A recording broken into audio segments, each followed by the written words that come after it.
there's enough for all of us. And I think there's even more for all of us now. But people still act like it's either me or you. It wasn't to actually go out and be a DJ, but just to be something that I can add value to the culture. That's it. I used to hear people saying that you don't support the UK. I cleared the floor with Snoop Drop It Like It's Hot for 2 months, but I didn't give a fuck. Why did you know that? Don't know. It means nothing to me. It means nothing to me. Nothing. Why would I, as a person, as a fan, come to this place to perform your songs for you and you're just standing on the stage going like that? After a while, it's the in thing to rep the UK. It's bollocks, man.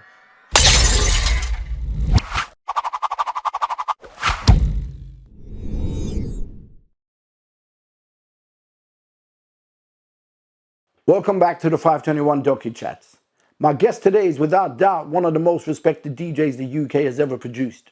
Tirelessly pushing records and artists is believed in for over 3 decades now.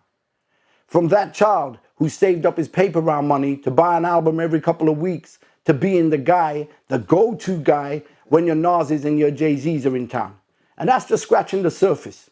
But before we begin, please subscribe to the channel, click the bell to receive the notifications, like, share, and get involved in the comment section below. So I've been waiting for this one for some time now. So without further ado, I'd like to welcome to the 521 DocuChats the guy that changed his stars with a pair of turntables, a mixer, and a long list of records. Dope records. The powerhouse of a DJ that is DJ Shortee Blitz. Which one do I look at? That one or that one? You can look at that, you can look at that. That one? Yeah. Thank you for having me. I'm gonna look at you. Thank you for having me. Oh, bro, you know what? I really appreciate you coming down. It's been I a long made time. you wait for a long time because I wanted to have some music out first before I came and did your thing, because I wanted to not just come here and chat, which is cool. I don't mind coming to chat to you or talk, but I just wanted to have something to push out.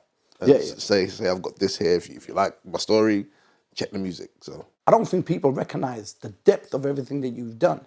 You know, like everyone sees you as the DJ, but what about everything that went on before that led up to that point where you became the DJ? Okay, so Shortee, I'm from Nottingham City, born in Hyson Green, moved to Top Valley, and lived in New Basewood before I came to London in 1990, just after I left school. So my mum got married, and we moved to Brixton, like dropped in the heart of Brixton, bang. Culture shock, but you know, every day was a new day and a new adventure. So got to meet a couple people, went to Brixton College first, then moved to South London College in West Norwood. Met a few people, Sir Prestige. He was the first person I knew that had 2 turntables and a Gemini mixer, and first DJ that I knew that could actually cut up and scratch and do body tricks and all that back to back. And he was like, yeah, you have a tribe. But the crazy thing was he had it back to front, which is now what we know as hamster style. But he didn't tell me this. So I'm trying to learn how to scratch, and it's the wrong way around. So thank you, Prestige. Met a few people there, met one of my best friends in life, James Yard, through Patrick, and I kind of met friends for life from 1991. Do you know what I mean? That's still family to this day. So I met Maria, who's in my class, who's the younger sister of Ty, who I met in the canteen at South London College. And it wasn't until maybe like 5 or 6 years after we left college that I found out that he wasn't a student there. So you sneak in. So you sneak in. Was that when they started bringing the barriers in? No, they had the barriers. Oh, the security knew him. He was there all the time. He was there more than me, and I was a student. So we had to have ID cards. But he'd just go there and be like, yeah, I forgot my ID card, because he was there so every day, Monday to Friday, he was there every day. I don't know how he passed whatever course he was doing at South Thames College, which was the college he went to. But he was never there. But he was just there to make sure he looked after his sister, to make sure that nobody messed with his sister. So that's the kind of dedication to whatever he was doing. But then obviously we connected over hip hop because I'm, you know, a fan. That's how I started in the game, and still a fan. But like, I just love this shit too much. It's insane. It's probably an obsession. It probably was an obsession, and it probably still is. That's what you need to get that's to. what we need to, Yeah, you need just, because I was doing this thing for fun, and you know, I tried rapping. I was terrible. I tried to be a writer. I could tag wicked, but couldn't piece for shit. I can dance. Well, I could dance, but I wasn't nice on the floor. I could pop a little, but you know, I wasn't that nice. And you know, the format for buying music in the 80s and 90s was records. So before I had turntables, I had an Amstrad, all-in-one stack system from the family and all that, and I just played my records. That's it. That's all I did. That's how I collected music. So when at college, seeing Ty rap and everybody else rapping as well, there was a couple of producers that were there as well. A man called Ty Weed, he used to go to college. He was good friends with Prestige. So me not knowing anybody when I got to London, I got a Saturday job working at Radio Rentals, renting TVs, videos on white goods, which is your washing machines and stuff like that. And that was the way I was able to, one, buy more records, and then obviously I'm thinking, let me give this DJ thing a try. Let me just see. Well, I got nothing else to lose. I'm here. Brixton wasn't really friendly enough for me to be outside all the time, so I thought, let me just focus on something. And I taught myself how to DJ, how to you know, the basics, because I didn't have a clue. It was never part of the plan. So I saved up maybe for a few months at least to get one turntable. Same thing again for the second turntable, and I had to save up again for the mixer. So it took a while. What mixer did you go for? I went for the realistic mixer. Like, for those old enough, there was a shop called Tandy, and they had the black realistic mixer that looked, you know, it looked small enough and it had a nice little fader on it and all that stuff. So yeah, it was off to the races. I spent all my time that I wasn't at college just trying to work out how to mix two tunes together and then try and mimic the scratches I've heard on these records. Because, you know, I see DMC videos and stuff like that. I don't know what the fuck they're doing. So we just try and work it out in my head, because I'm more of a practical person than reading it. Do you know what I mean? And shout out to Madda. He was one of the other DJs that said, yeah, come around, teach you some stuff. So I went to his yard, and I couldn't copy anything that he did, because Madda was something else though. He's an alien when it comes to the cut. Something else. Do you know what I mean? And salute to Renegade as well. Yeah. And I'm gonna come back to them in a minute, actually. Okay. And through Ty, he sent me to DJ Business's house. So went to his in I'd say Herne Hill, but I'd say it's Brixton. So he showed me a couple things, and I go home and try and practice and all that stuff. And then, was that before Swifty won the 1989? Was it 1989 or 89? He won 89, but no, I wasn't even in London then. I got to London in 90. Okay. I remember seeing Swift on Wogan when I was in Nutsville, and seeing him cut up Steezo, saying it's Swift. I was like, yo, this is crazy. Like, and he's one of us. Yeah. Do you know what I mean? So it was a beautiful thing. So me meeting DJ Business, I only ever saw him on videotape on DMC. Me meeting Pogo, same thing. And then when I met Swift, it's crazy. Then I met Ted on a lunch break at Release at Radio Rentals. So I'm walking in Tooting, and I'm hearing hip hop. So I'm going towards the hip hop. Forgot about buying food. I just followed the music, and I see this shop, like big window, and this dude behind the counter, like he's labeling up records and stuff. And I see a Gangstar poster, Rest in Peace Guru, and I went in and I was like, excuse me, and he didn't look up, and I was like, excuse me, are you selling that poster? Like, I'd like to buy that poster, and he's writing. He looks up, says no, and carries on. I was like, all right, fuck you then. So I carried on. The next day I came back and I went to go look at the records, because there wasn't that many records in there. So Johnny F was was basically a bespoke vendor of promo records and certain hard to get pieces. So they'd fly to New York twice a year or whenever they needed to bring back some shit. So, you know, after a while it became a hangout spot. You know, where else am I gonna get this hip hop? Because believe it or not, in the 90s, we had to really search for this shit. It wasn't everywhere. Do you know what I mean?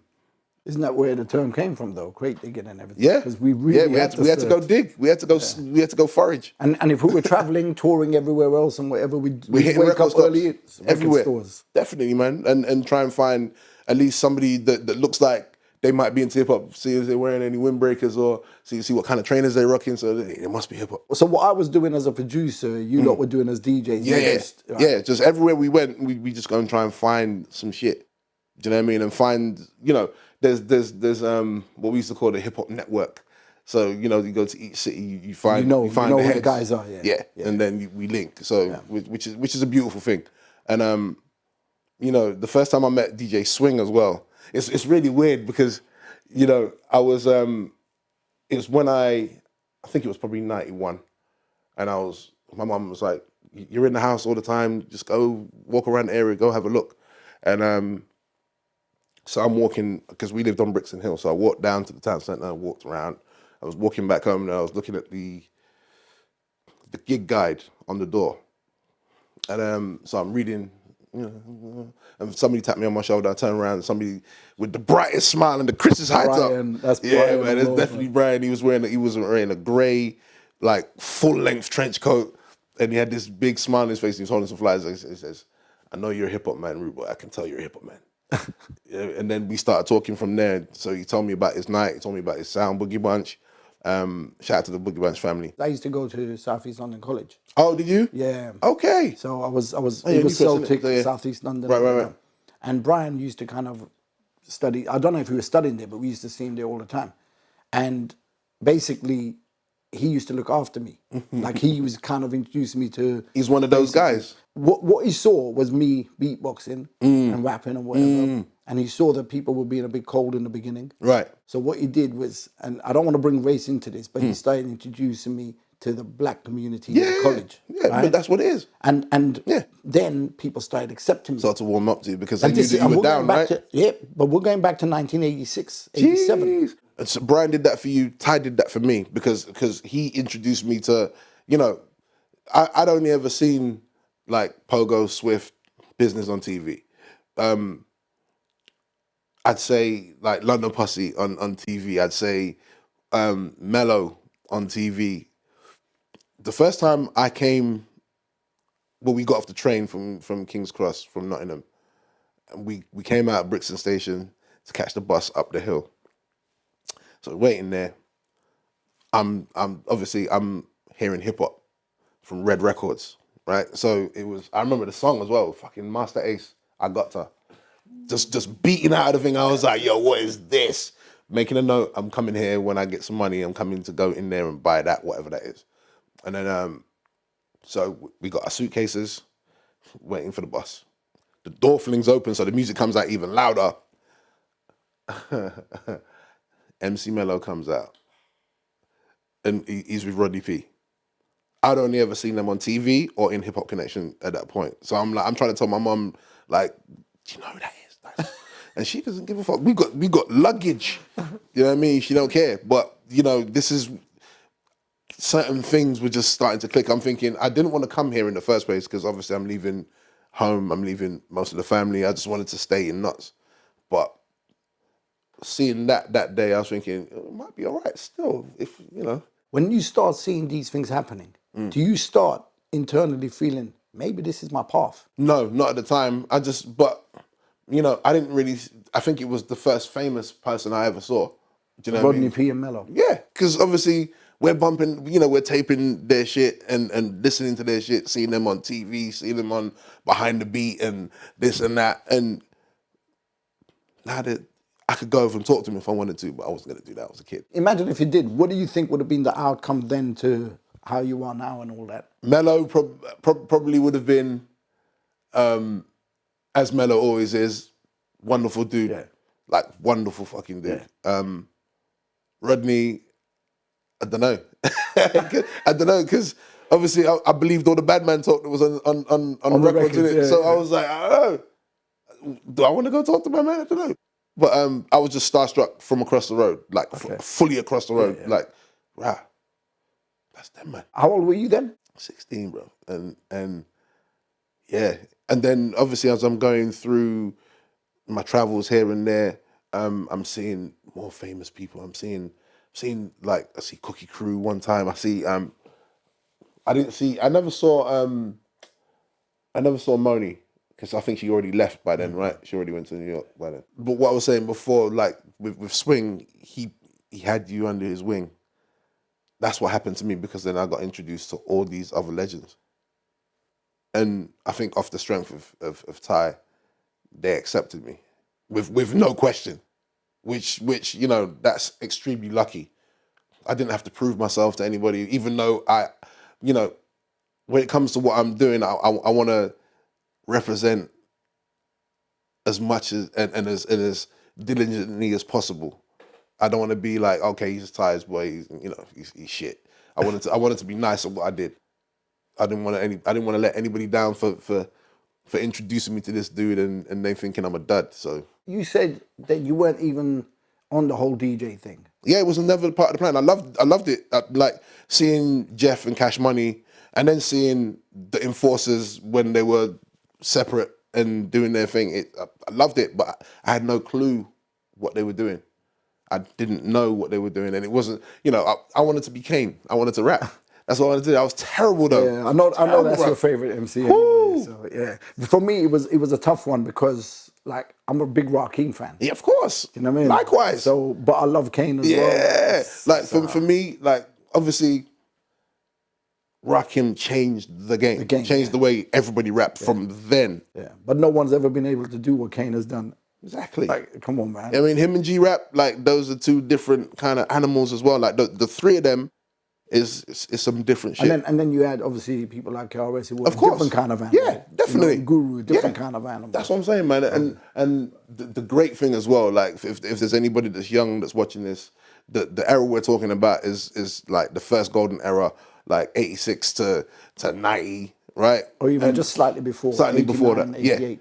Yeah. But all these people that we're mentioning, nobody sounded alike. Everybody had their own style, their own flow, their own way of dressing even. And, people had high tops and they wore valleys and they had gold chains and shit, but they had their own style. De La, blah, blah, blah. So it's important that we have the individualism. It's good that you say that because I remember like when we used to go to, say I'm in New Cross, right, and someone comes over from Tottenham, you could straight away tell they're not from here. Yeah, exactly. You could tell.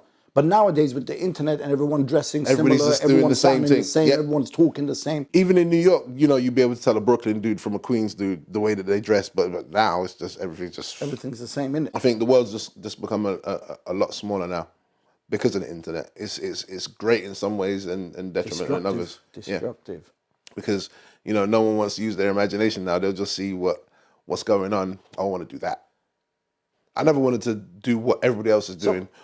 I always wanted to have my own spin, even down to my name. Like, I didn't want to be DJ nothing or Cutmaster this or Grandmaster this, or I just wanted to have a name that stood out, that sounded like nothing else. You used to be involved in street team work as well. Yeah, definitely. Do you want to tell us a little bit about that? When I started DJing, I was in a street sound called Class Act. My guy, Damien, who does a lot of stuff for radio, and James Yard is one of my best friends who I met through Patrick. And those two are cousins, actually. And back in the 90s, I only had enough money for the hip-hop records I was buying. So I took care of the hip-hop. So James would do the soul and R&B, and then Damien would do the dance hall, the soca. So we all had our missions. So me doing house parties with these guys was the only way that we could actually go out and play music, because I wasn't in the clubs then. There was no way of me getting to these clubs. We were too young anyway. Like we were like 17 and shit like that. So we did. Shout out to Emil Socialize. He was one of the crew members from Ricochet Promotions. So we used to all meet in Tooting McDonald's, and a weekend and work out a strategy of what we're gonna do, how we're gonna get on, and how we're gonna, build our name. So we had different sounds in there. So there was Street Team, there was the Juice Crew, there was other couple guys. Some of them didn't even DJ, but that was what they were planning to do. So the way that we were able to get our respect was to find an empty house in South London, mostly Streatham, 2 insides, and we'd pay the neighbours each side and holding a little something. Just I mean, we're not going to cause any trouble. We're just gonna, we'll be out of here by 6 a.m. Just hold that. You're welcome to come and party with us. We'd bring in a set. We'd put black bags over the windows and shit like that. So that's what we did for a good couple years until the DTI started coming and take records. Because they used to come and take the sets, but then they evolved into, we're gonna take records too. I was like, I'm out, because I've bought this shit through blood, sweat, and tears of paper rounds and chores. So I'm not giving up my records for nothing. So that's when I kind of backed out of it. And then obviously I knew Ted from the shop at that time. He was on Choice.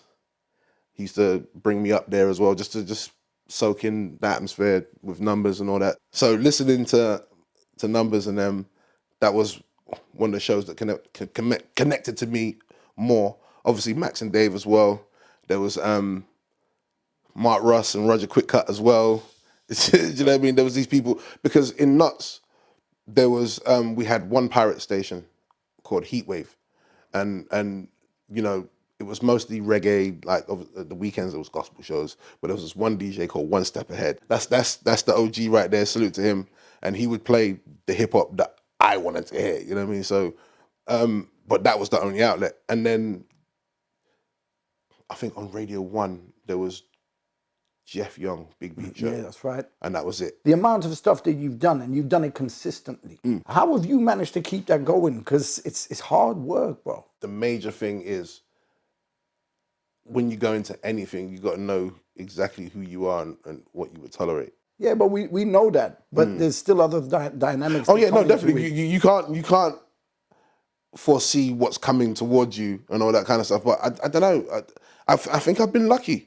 I think I have been lucky. I've only ever been in one all-out brawl once, and that got the better of me. I'm not a fighter. I'm just into having. I love laughter more than anything else. So do you think that energy that you give out all comes back to you in the form of work and connections? And I'd like to think that. I mean, at least hopefully it will open up conversations for me to be able to. Have you been in any crews in your early days? Like, ever attempted like the course of not being the DJ? When I was in Nuts, I was kind of in a crew, but obviously I had no kind of skills. I had no skills, so there's. Do you know how funny that sounds? I had no skills. I can't do anything, but I can't do it. Yeah, but I think maybe I looked the part. I don't know. So I was in this crew. I can't remember the name of the crew, but it was a couple of my dudes from Mansfield, a guy called Rich, and they helped me with this name, and they was like, okay, you want to rap, right? And I was like, yeah. And so you go do this. We're gonna work out a name for you. So my name was MC Feud. MC Feud, and it broke down to Forever Under Demand. Okay. And I was shit. So, by 92, I gave up all hopes and dreams of writing. So those books got dashed and all that. I was terrible. But were you buying records while all that was going on? Yeah. So you were your paper round money, all going literally waiting. That's all it went to. Yeah. So I was able to DJ for Science of Sound. Right. So shout out to the boys. Shout out to AB. Yeah. Sharuk, rest in peace. Akil, my brother. You know what I mean? Bam Bam, salute. Anybody that's cool, that loves hip hop, I'm fucking with you, basically. See, this is what gets me, right? It's like I always kind of thought that because we all have the same passion for what we do, then it should all be kind of like... It should all slot in together, yeah. Not only slotting together, but everyone should be helping each other to get that one step further. Boy, but the realization, boy, I don't know. Because I think, again, when money did start to come in, because obviously... I think the success stories at the time was obviously Moni and Derek B. And obviously, I don't know what their contracts were like. I have no idea. but it looked like they made it. Do you know what I mean? And you know, Cookie Crew having like US videos and all that. Five Freddy did their video, I think. So it looked like it was upwardly mobile from then times there, but then only certain people would get through, and then like the door would be shut. I think people were just clamoring to be the survivor of that situation. So I'm only talking about it from the outside looking in. I don't have any facts. I'm just saying this is what it looked like to me as a young dude trying to make it in there. But like we said off camera, I've always been of the mindset since the early 90s, and there's enough for all of us. And I think there's even more for all of us now. But people still act like it's either me or you. See, I want to go into depth with this because I think like when you got someone like you, someone like me who's been in the game for a long time, like we can educate people to understand that like you trying to stay in your corner and do your thing because you think you're going to get all the takings. That's destructive. That's crazy. Like you joining up with everybody else and actually pulling in together, everyone can have a share. Everybody of looks everything. great. And you know, like, and you've heard that saying, yeah, 100% of nothing is still nothing. Yeah. But 1% of 100 is one. So listen, right? This is why I respect the grime kids, because when they came in, they did what we were meant to have done. this is what I kept telling people that we needed to do. When I stood on the streets and I was doing the independent thing, I kept telling people, do it ourselves. Yeah, do it ourselves, but do it together. Do it together. Because even if they weren't the greatest of friends, they realized that they were doing something that was kind of different. So it's strength in numbers. Yeah. If he looks good, then we all look good. And that was the thing that really kind of devastated me out of the quote unquote UK hip hop scene from the 90s and the early 2000s. Self-destructive. It just imploded. It's like same thing with the Funky House crew. Like they did something that sparked something really wicked. Even though it didn't last. But the reason why it didn't last is because all the producers turned into DJs and they were flying to IB for a napper, and then nobody was making music. So it just kind of. Did you watch the interview I did with AJ here? Let me tell you this thing about AJ, right? So when I got my first record shop job, which was at Release a Groove, shout out to Daddy Destiny, because when he used to work at Catch a Groove, him, Matt White, and Tara, who I was in love with. Basically, I always asked them for a job. Like, oh no, sorry, there's only 3 of us working here, blah, blah, blah. So as soon as that kind of situation died and Abbey was building up a new shop, it was like, yeah, you can come and work with us. Is that the one in the basement? Yeah. Yeah. So AJ used to come in there all the time because he was sending promos and all that stuff. And I knew AJ from, I think, because he lived Streatham Hill, at the family house or whatever. And I lived around the corner. Yeah, around the corner as well in Streatham. Around the corner from Dodge. So we were all kind of close. But I didn't know that was AJ from Hard Noise till like 3 years ago. Real talk. I didn't know. I had no fucking idea. Because I never saw him live. Because they'd already disbanded by the time I got to London. And obviously the album, well, the single cover, Untitled, black, white writing, Mice and President Was Lying. It was a negative picture. Yeah. So I didn't know who the fuck they were. Yeah. I didn't know that was AJ, bro. Yeah. That's insane. I told him, he was like, really? You know, we go way back, right? Yeah, I know you, because obviously with Renegade as well. This is why I asked if you'd seen the interview that we done with AJ. No, I need to watch that. I do need to watch that. Because like in it, he said something basically thanking me for helping them get their record out because I put the money into the studio. Nice. Right? Wicked. So that was, but the reason I mentioned that is not to bring appraisal to myself or whatever, but to talk about what unifying. Yes, works that's what it does. Because did you do the same for Mell'O as well? Did you link him up with No Sleep Nigel and all that? No, Mell'O was already working with No Sleep Nigel. Right. My recollection of the thing that I did with Mell'O, which I think he's forgotten because he said he already knew Mark. Right. Basically, I remember when Mark called me up with some beats and he offered them to me, and I said I didn't want them. Right. Like, I'll go and work with Mell'O. But Mell'O's recollection is different, so do you know what I mean? Yeah, vantage points are different sometimes. Yeah. I mean, but it doesn't matter whether it was. The point is Mell'O did dope music, and that's all there was to it. And he sounded like nobody else.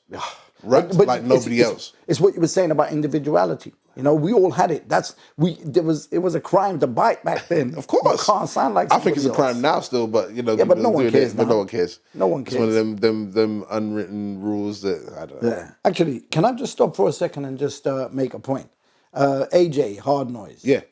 So my good friend AJ basically has printed these T-shirts and he's selling them. So if anybody wants these T-shirts, go ahead and basically support AJ with what he's doing. If anybody knows Babylon, then you'll know that was a movie that was made in 1980 starring Brinsley Ford from Aswad. Yep. Yeah, from Aswad. And I think he was a character called Blue, if I remember correctly. Something like that, yeah. And it was part of a sound system. In Brixton, wasn't it? Yeah. Called, was it Lion? Lion. Shout out to Beefy. No, wicked film. Josh Hackett in the film, rest in peace. Wonderful movie, and a movie from us because of about the black experience growing up in the 70s. And AJ's printed these and he's got them on sale. So if you want to hit AJ up on his Instagram, I believe is at AJ_the Slayer. So yeah, make sure you hit AJ up for these. It's got a print on the back of a lion head as well, quite big. So yeah, just go and support the cause. Salute to Mell'O as well, by the way, because yeah, of course. My first European tour, this is 95, this is just before I joined KISS. So I got a phone call from, I don't know who called me. I don't think it was even Mell'O because I didn't know him then. But I think it was Ted. I think they asked Ted to go on tour with him to open up for Cypress Hill in 95.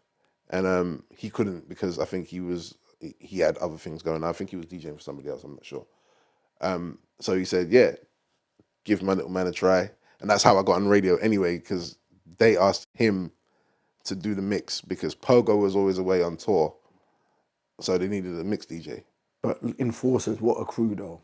Were they the first DJ crew that did what they did, or was there someone else before? I mean, in that era, I think so, yeah. Because obviously, you know, with Max and Dave, Hard Rock Soul Movement and all that, Mastermind and stuff, they had those kind of crews. But as a turntablism only crew, I think I don't know. I think it's between them and Scratch Perverts, isn't it? Really? Yeah, I think they were definitely real close when they formed. But you were never a battle DJ, were you? No. So just I loved battle DJ. It just wasn't. You know, I'm the kind of guy that knows what's for me and what's not. Again, knowing myself, I'm not that kind of. I'm not a look at me kind of guy. Whenever I've been to anything that you've done, anywhere that you've performed, it's like we're not even paying attention to who the DJs because we're so busy enjoying the joins and the mixes. For me, that's my job. It's not about you stopping and looking at me. It's about me making it so seamless that you just it's in the background. You're partying. I'm doing like blends and acapella mixes. I'm doing other shit here and there. I'm working up a sweat because I'm trying to make things seamless as possible. But you're active while you're doing it. Yeah, so, definitely. Every time when we do look up, you're always there. I think that's my happy place. Yeah. I don't think, you know, obviously I've got my wife and my kids.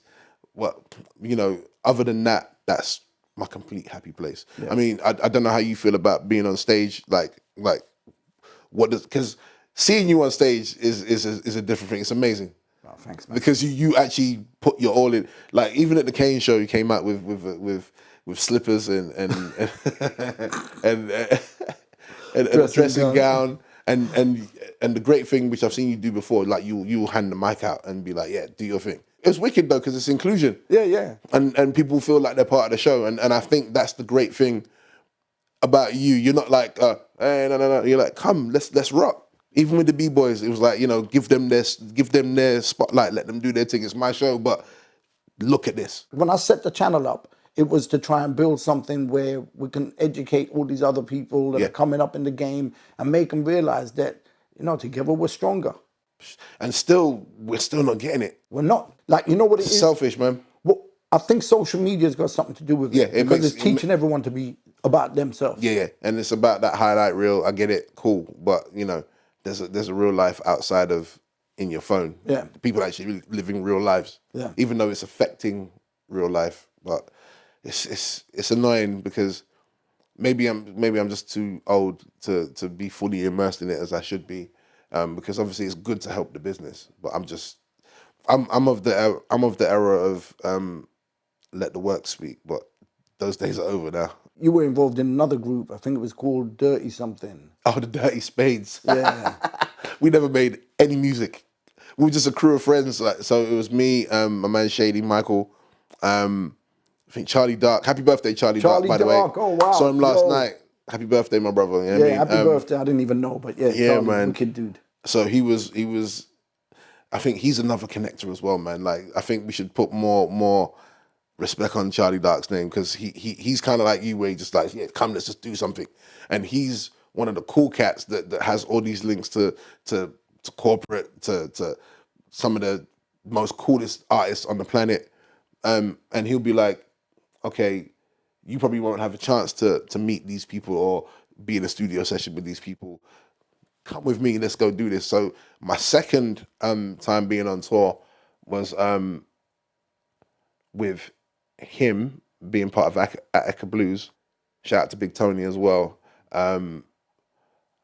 Blackalicious, rest in peace, Gift of Gab, and Latyrix as well, Latif, and Lyrics Born. And we went on tour up and down Europe as well on a bus, and some of the greatest shit ever. Just I was the opening DJ, so I was the tour DJ for the whole thing, just warm up the crowd so they come out and perform. And Stash as well, salute to Stash, graffiti legend. Him and Gift of Gab always bumped heads. They never, they never synced up personality wise, but there was a respect there. But so Dirty Spades was I was the DJ, of course, and I hadn't made beats before, so I was trying to learn on the job, and it just never happened. Do you know what I mean? And shortly after that, Science of Sound, they needed a DJ. So Echo, who was their original DJ, shout out to Khalil. Yeah, I was going to say someone else was DJing for them. It was Echo. Yeah, I don't know why he left or whatever, but he was still part we're of the talking family. about same Echo as in Beatbox Echo. Yes. Yes. Yeah. And Aleem and them, you do the kung fu. Yeah. You know what I mean? So them men were always still part of the family though, but I don't know why he left being a DJ, but it was a chance for me to get on. And our first show was opening for Wu-Tang when they first came over here. So this is 93, right? And so the UK tour, so it was up and down the country. Obviously, AB drove, but there was 4 of them, so there was no space for me in the car. So I had to go on the tour bus with Wu-Tang Ken. And That's better though, isn't it? I'm sitting in the corner like this, just looking at these big dudes just rolling up weed, and I got to know them, and they were cool. But it was daunting, and it was a great thing to be part of though. Like looking at it now, like I've seen some crazy shit over the years. You know what I mean? Shout out to Mick from Fresh. I owe you a phone call when you see this. Blue Eyes. Yeah, Mickey Blue, man. He was my hype man as well. Really? Yeah. The stories, man. Yo, he's such a good dude as well. He's a wealth of knowledge as well, man. Like, with his events that he put on and all of that, like he's... A lot of the connections that we have back in the days, it was all through the music, and it was all just, we didn't care about money. Yeah, it wasn't about that at all. It was never. It was about repping and finding a community that's gonna help us all get somewhere with this shit. Can you do me a favor though, bro? Look in the camera there and explain to them what people like Joe Buddha and Fresh, make them definitely, man. The value of them guys. For me, I'm from Nottingham City, born and raised in Hyson Green. You feel me? So these guys were the local legends. Shout out to Logic MCs, Mission 44, the whole crew. You know what I mean? Joe Buddha was an MC first. Do you know what I mean? Mick was an MC first, rapper groove. Pick up the mic on the soul.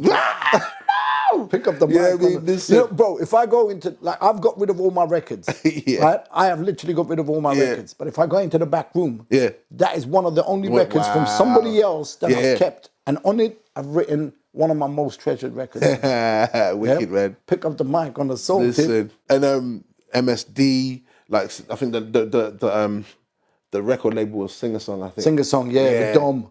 Aside from them, there was the whole Rock City crew as well. I mean, if you were old enough to travel up and down the country at them times there, you would have been to Rock City. I was too young, My mum wasn't letting me out anywhere. Do you know what I mean? It's just what it was. You know what I mean? I just heard about it on radio and people that were allowed to go there. My uncles used to go there and stuff like that. And one of my uncles, Ice, he was part of Rock City crew for a small minute. Then he jetted to Italy, and with a couple of other members, former members, and they made the Extreme team, and they became very famous in Europe. And they started to do music and stuff like that. So in Nottingham, where I'm from, we have this tagline, or sorry, they have this tagline because I've been in London for longer than I've been in Nottingham, but I'm born and raised. They have a tagline called "Our style is legendary," and it's true because the amount of MCs, DJs, shout out to DJ Fever as well. Salute to you, my brother. One of the illest I've ever seen. Obviously, he was the producer and DJ for Out the Ville. Yeah, Out the Ville. So Big Trev, the whole crew. Yeah.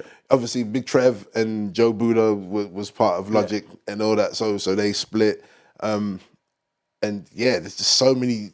The tapestry is mad. Do you remember when Out the Ville started making their moves? It's like London got worried. Yeah, but quite rightly so, because again, you know, what I did notice when I first moved to London is that a lot of Londoners were okay, you're from London, we're name brand. The people know where London is. So everybody else around had to fight and to be heard. Do you know what I mean? And, you know, with people like Scores and Lee Ramsey and the rest of the crew, it was important that they, for one, they had to raise their game. So they stopped rapping in American accents and they started rapping in the Nottingham accent.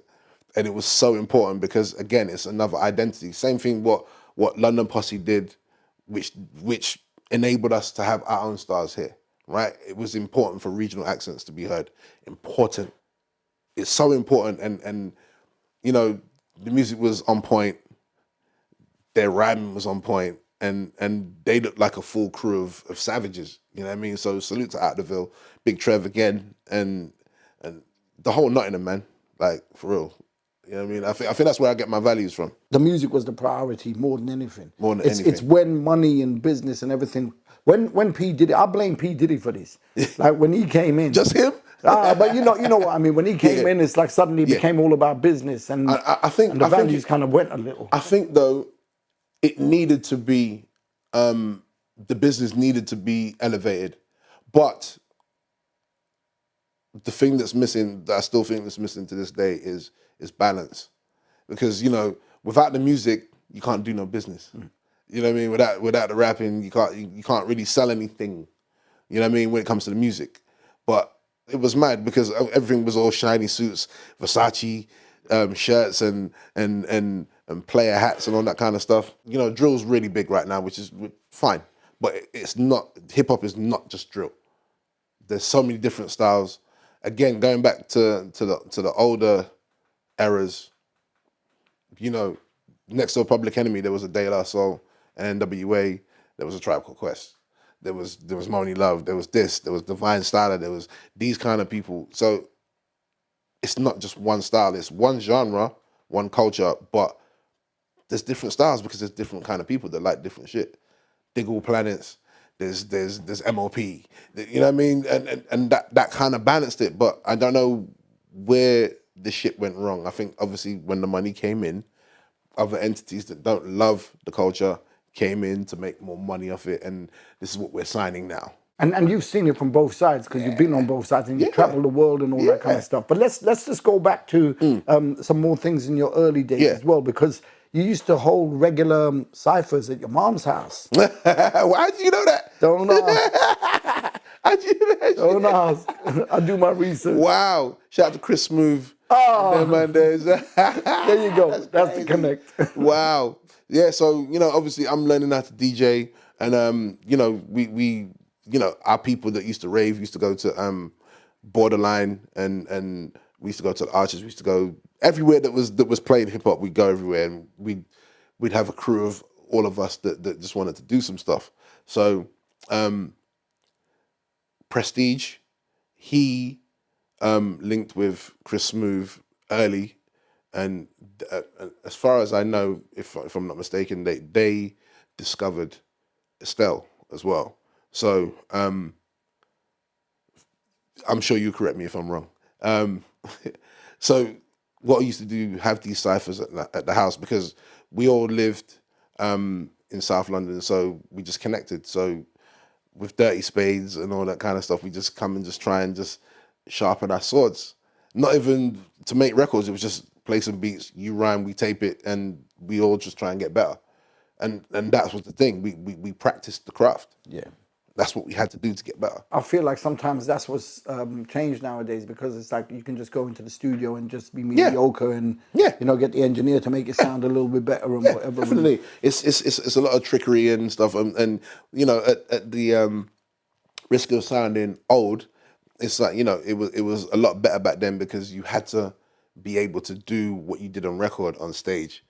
Do you know what I mean? It's like the edits and all that kind of stuff is cool, but it's so much better if you can actually sing live, if you can actually rap live, rap your own lyrics, not just do the ad-libs. It's weird. But if you also check it, like a lot of the acts that are out now, like they don't even do shows.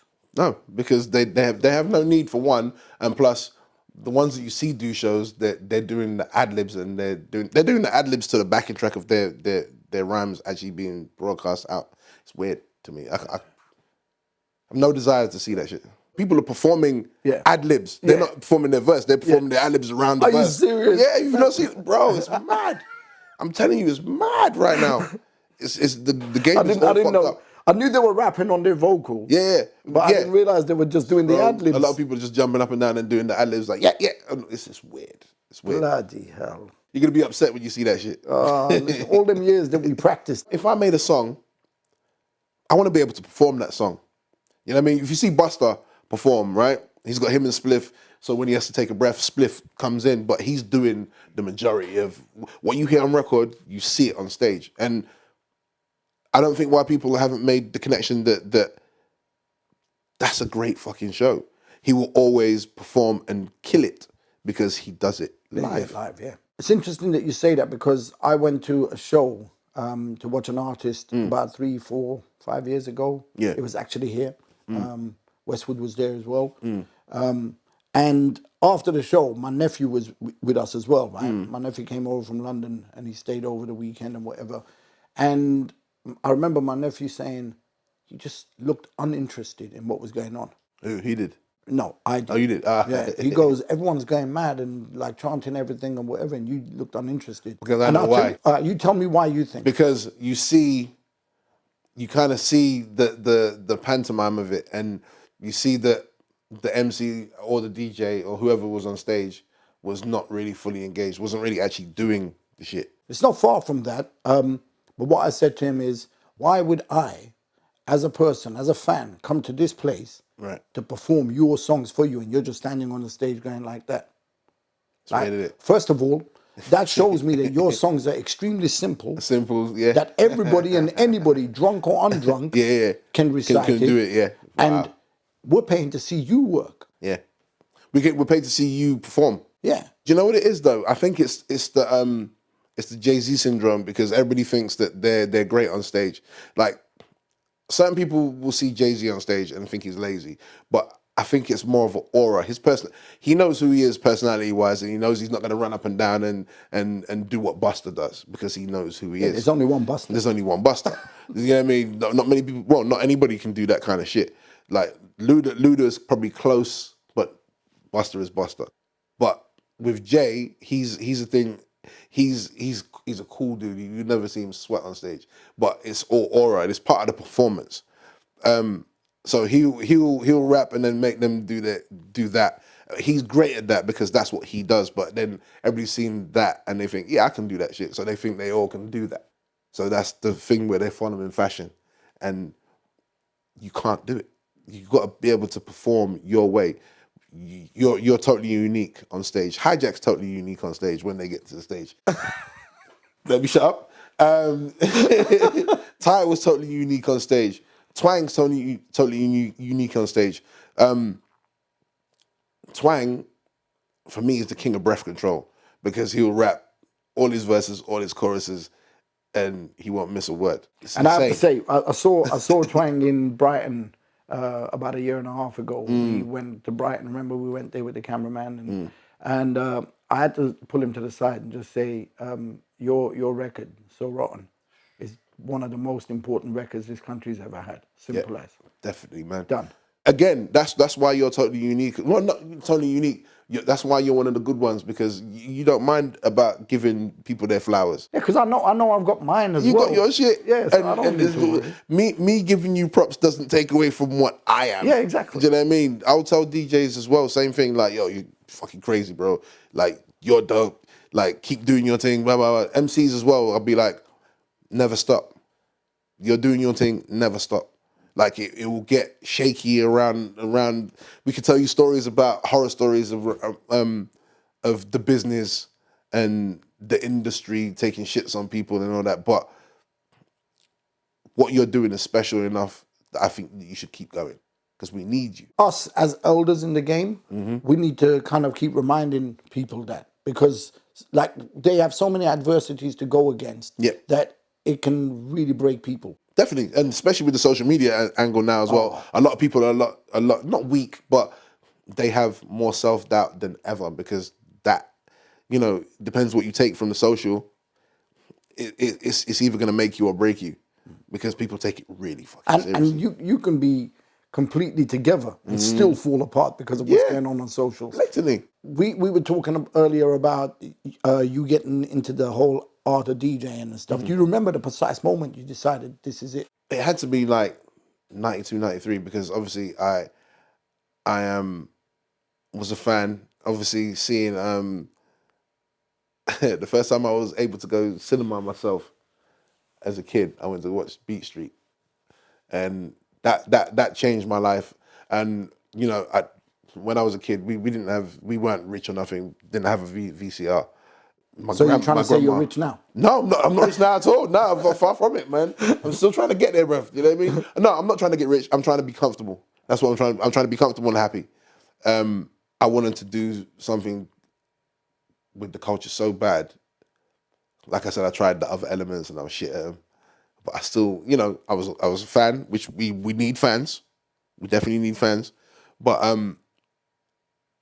I thought, let me just try and learn how to mix. It wasn't to actually go out and be a DJ, but just to be something that I can add value to the culture. That's it. That's all I wanted to do. So I'd say around 93. Do you remember your first ever record you played as a DJ? I do, actually. But it wasn't a club. It was a Hyson Green Boys Club, because I came back. If it isn't one of my records, I don't want to hear it. I'm joking. But I tell you, it was though. It was Untitled. Oh, so I was still in some way involved. Yeah, exactly. There you go. You know what I mean, and I still can't believe that I didn't know that was AJ till 3 years ago. That's mad. So I came home and went to the boys club that I used to go to all the time. That's where I saw DJ Hype for the first time, and he was playing hip hop at the time. Leaky Fresh was one of the DMC champs as well, and a couple of others as well. And that's when I first saw it up close, fully, like from professionals. And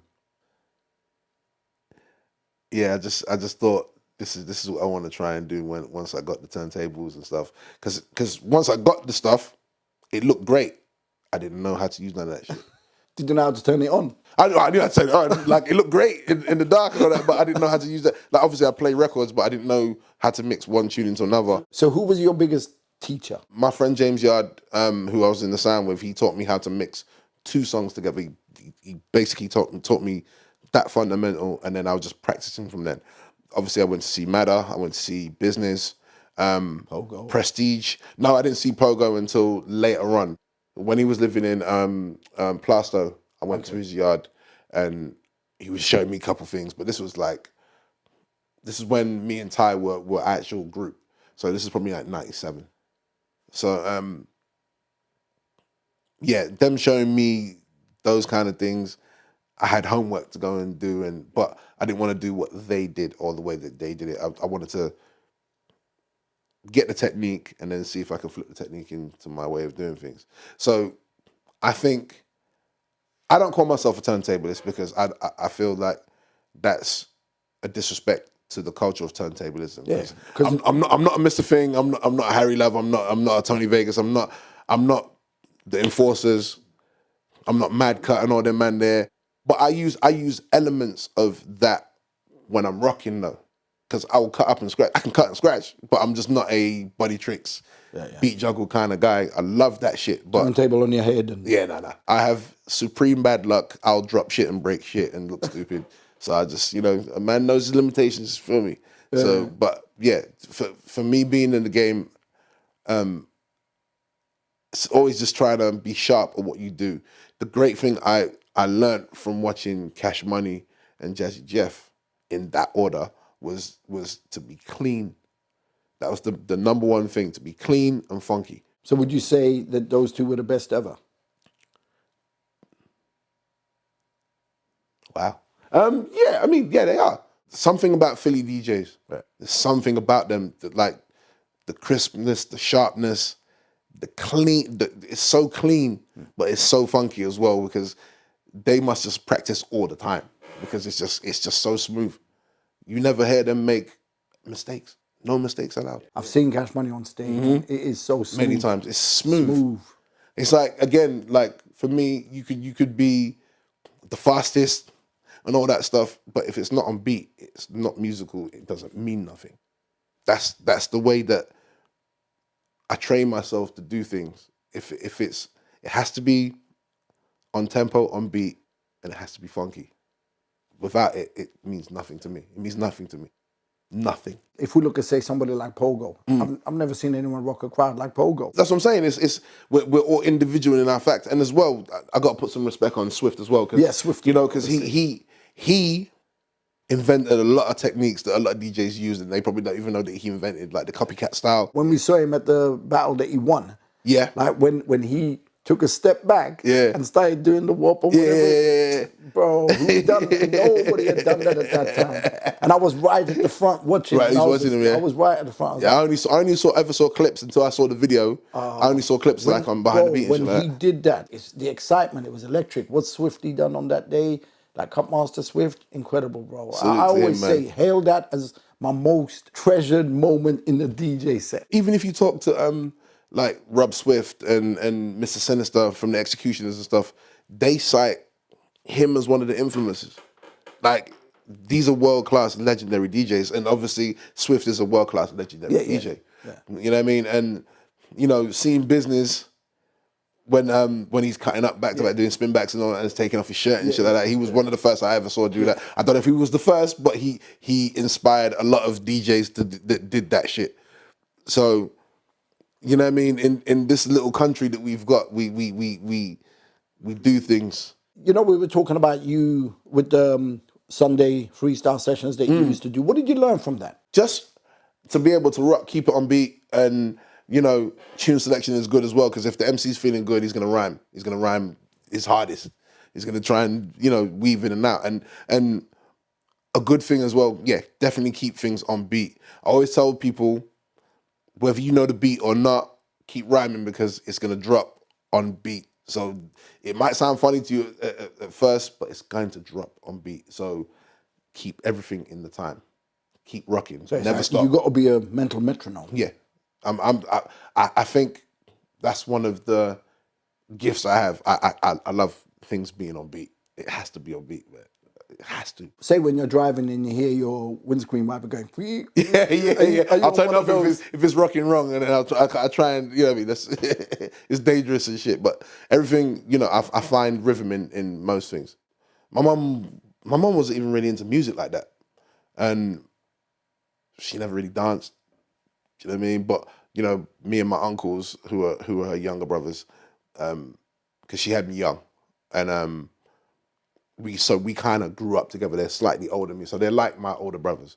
So they're musicians, dancers, MCs, music lovers, and shit like that. So it's important to have a love of music.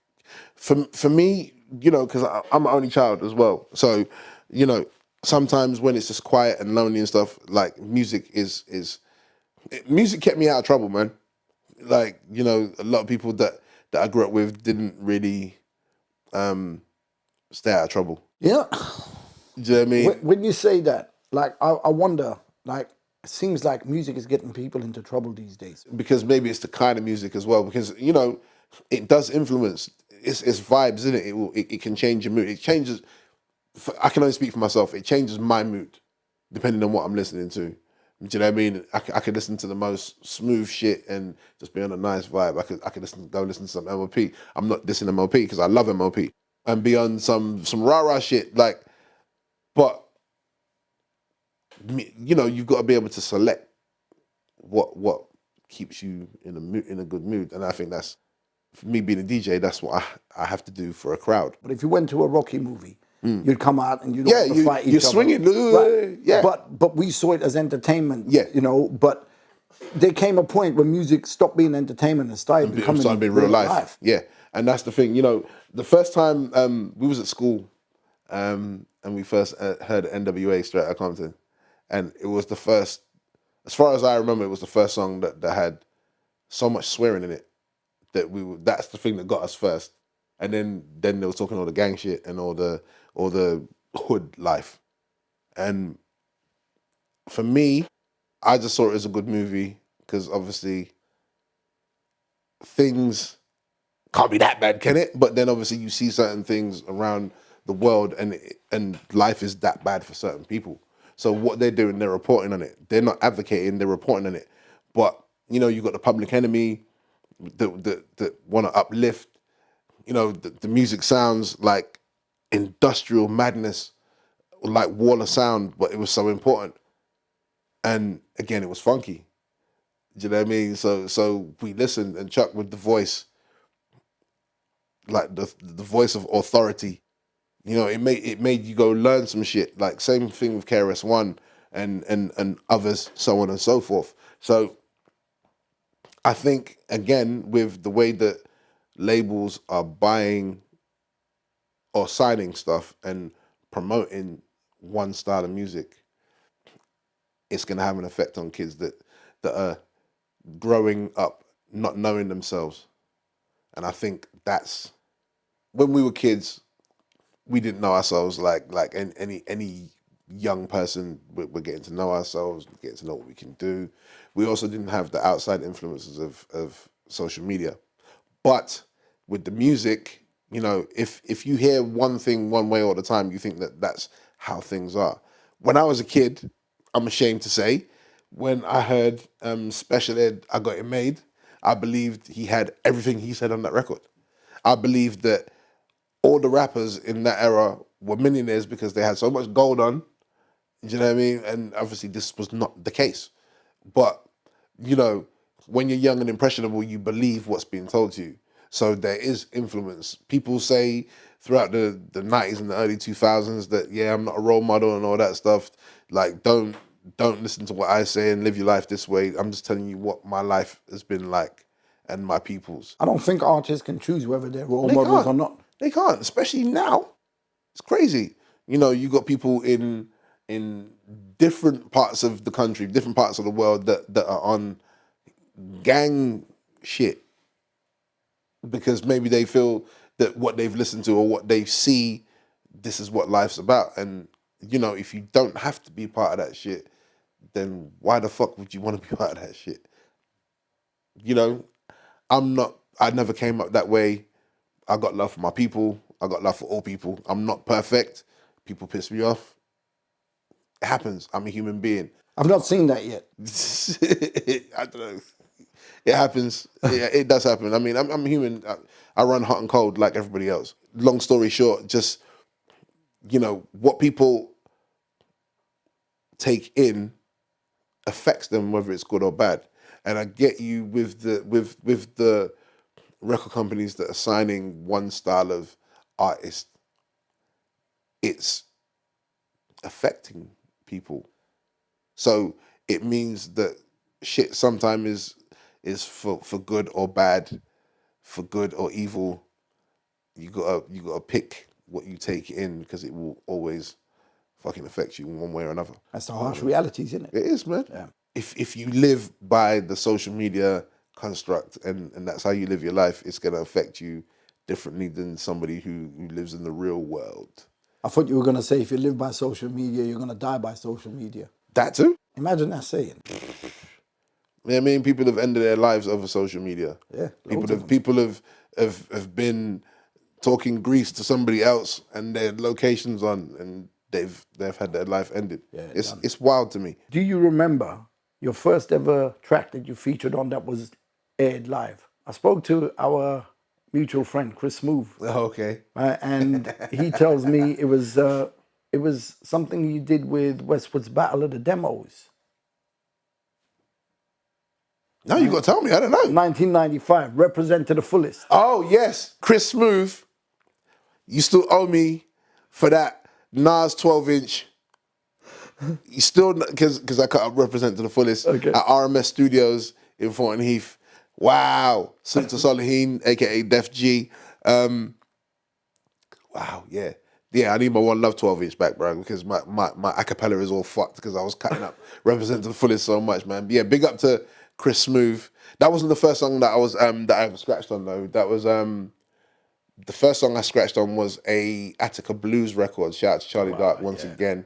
And but that wasn't really aired like that. But yeah, he Chris Smooth is my guy for forever, man. You know, he's been in here with an artist he was managing. Yes. And which artist was it? Jay Onyx. Yeah. Sick. Yeah, sick. Jay She's dope. Onyx, yeah, She's dope, man. so I'm looking forward to hearing some new music, man. Like, you know what I mean? Yeah. You hear that, Chris? He heard me. Yeah, and obviously his son's doing the production. The crazy thing about, shout out to his son as well, the crazy thing about Jay Onyx as well, when he called me and just played me some of my music, and he said, she's been rapping less than a year. Yeah, it's I was mad, like, isn't it? what? Look how quick. How?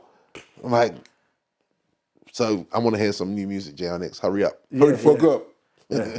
I think, like, you know, they're up to something. When there's silence, you know, they're up to something. Definitely, you know, he's building things, man, and his mind's always working on business ventures and stuff. And that's a guy who understands the business as well. So what we were talking about, like a lot of people know. Pure-hearted dude as well, which you know we need more of those. You know what I mean? Like he's here to help us all look good. So salute to Chris Smooth. I'm gonna take you back to a place with Brixton Academy.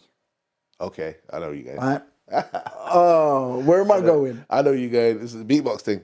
Yeah. Who pulled you out from the audience and got you up on stage to beatbox? Well, I'd seen Snoop at the first time he came to London, which was at Equinox in Leicester Square.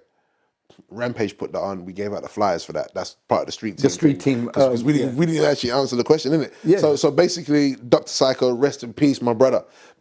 He saw what we were doing as a Street Sounders class act, and he wanted to help. He's like you. He wants to help. He brings loads of people in. Him and his surgery crew did loads of things for upcoming DJs.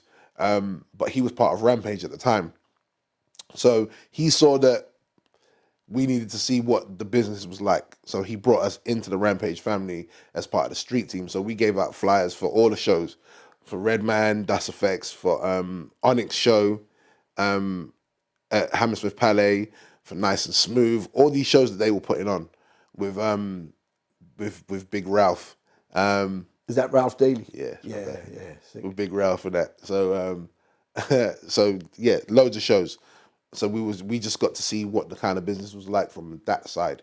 So as we were trying to make our way as DJs on the scene and build a name for ourselves, they showed, because Rampage did things professionally 100%. Always. Had offices, they had full staff that did everything. So shout out to D, shout out to Mike, shout out to the whole crew. Yeah, and obviously Maurice has taken over. Yeah, big up to Maurice as well, man. I love that dude, man. And Treble T. See, Treble T was in a sound street sound called Strictly Business. So we were kind of rivals at the time, but it was always mutual respect. So we were on the same bills all the time through South London. So no sword swinging. Nah.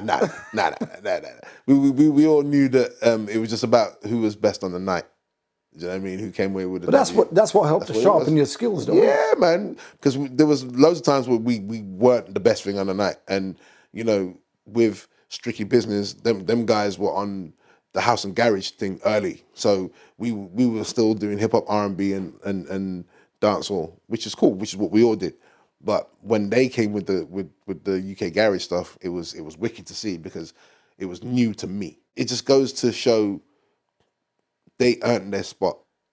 Do you know what I mean? And they brought in loads of people. They did their thing. Yeah. So Richie, they're still doing it. Mike, Still and all doing them. it. Yeah, man. They're still ticking over lovely.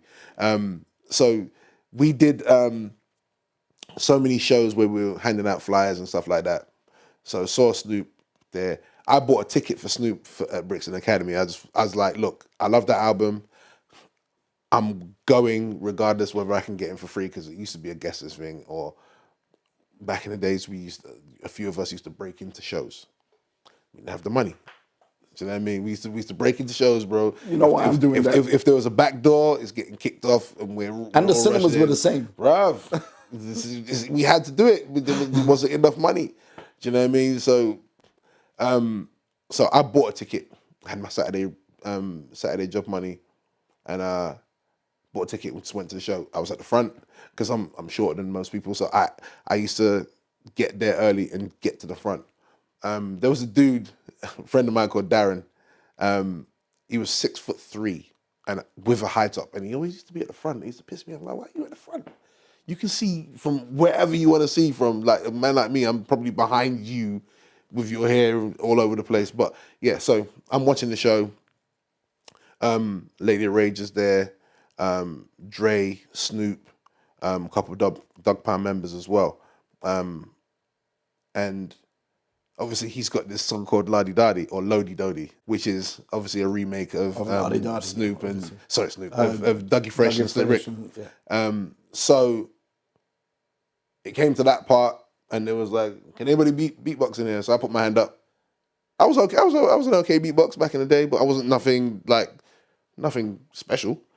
But you know, La Di Dadi changed my life. 85. Do you know what I mean? And the show, obviously, because the Inspector Gadget theme, that was the biggest cartoon on TV at the time. So when I put my hand up, I was thinking I wasn't going to get picked. I never get picked for anything. Never win anything. It's all good. So they brought like this girl up, a couple other dudes, and then they brought me up. I was like, oh shit, okay. So they made us all kind of battle who could beatbox. And long story short, they kept me. That was the first time I was ever on a stage. So I was at the front. So I got up and then I turned around and I saw a couple thousand people looking back at me. And I froze. How did that feel? I was scared as shit. Like I'm a shy dude as it is. So and then you put your hand up. Put my hand up because I'm thinking I'm not gonna get fucking picked anyway. You know what I mean? It was one of those things that nah, you know, it's not gonna happen. But I got up and then I did it. But the way I did Dougie Fresh and Slick Rick's version, okay. Like verbatim, because I think that's kind of how I learned to do it. Yeah, I knew it inside out. So the only thing that they was telling me was just to slow it down a little bit because I was doing it at their tempo, but his is a lot slower. Yeah. And yeah, smashed it. It was crazy. It was one of them things. First time on stage, and that happens. It was like, oh, maybe you can do something here. But obviously, I'm not a beatbox, so it's not like I ever did it again.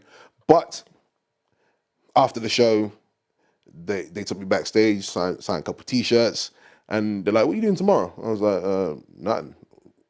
And it's like, "Do you want to come and do it again tomorrow? And we'll pay you." I was like, "Yeah." So they paid me to do it again. And all right, how much did you get paid? £100. Okay. £100. You think Dre and Snoop could have paid a bit more? They could have, but no one gave me £100 ever. Do you know what I mean? So no, I was happy. That was good. I was happy, man, and it was. So we did that, and yeah, that's insane. There's a video of it somewhere, but I've never seen it. I've only ever seen a picture of it. Kenny Boots took that picture. So do you think that experience kind of gave you that little extra push to go, right, I wanna be on this stage now? Yeah. It was very scary, but this was before I was really DJing for Ty as well. So we hadn't done any stage shows yet. Like he's been on stage many times. Obviously went on stage with you many times and stuff like that. But I don't think that story's ever been told about Ty and me. I think you should tell him. Do you want to tell it? I can't tell it. You told me today. I was like, what? Okay. Yeah. So yeah, basically, 279 had me booked for a show at Borderline. My hype man wasn't able to come down for some reason. Who was your hype man at the time? Blue Eyes. Mickey. Yeah. Okay. Right? Oh, shit. So he wasn't able to come down for some reason. I think he'd injured himself or something had happened. Right. And it was like a last minute thing. So the show is, I think it was on the Monday we Right. used to have the shows. So what was it? Flavor of the month? Yeah. Flavor Okay. of Yeah. the Yeah. Month. Mondays. Definitely So Mondays. yeah. So he booked me for the show, and then I think if I remember correctly, Numbers came to my place in New Cross, and he brought Ty along. But I didn't know Ty at the time. It's the first time I met him. Okay. And I remember like I just finished recording a demo, which was Survival of the Hardest Working. Wow. Right? Wow. And I basically said to Numbers, I don't know what's going to happen. I ain't got my hype man. He goes, Ty can do it.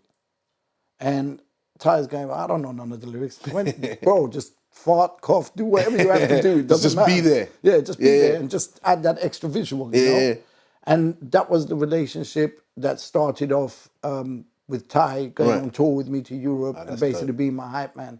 So I don't remember exactly how many shows I did, but from my recollection, I think it was 16 shows we did. That's insane. And so Ty was my hype man. I never knew that at all until you told me earlier. I was like, what? Really? Yeah. I mean, Numbers hooked it up, so Numbers would verify. Shout out to El Numero, as I call him. Yeah. I don't know if he knew how many shows we did, but That's dope, though. I remember we went to Belgium, we went to Holland. Wow.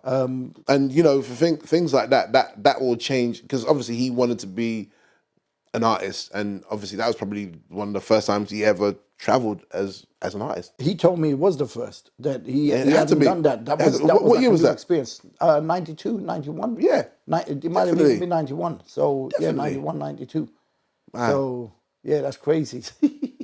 And that's a story that I've never told. And you know, rest in peace, Ty. Obviously, peace. for me, like I watched him grow, and like you know, I've seen him on stage so many times, and I just think, what an incredible artist on stage, live. Yeah, There's not many people that can touch him on a live set. He's a one of one. He's very rigid in what he wants.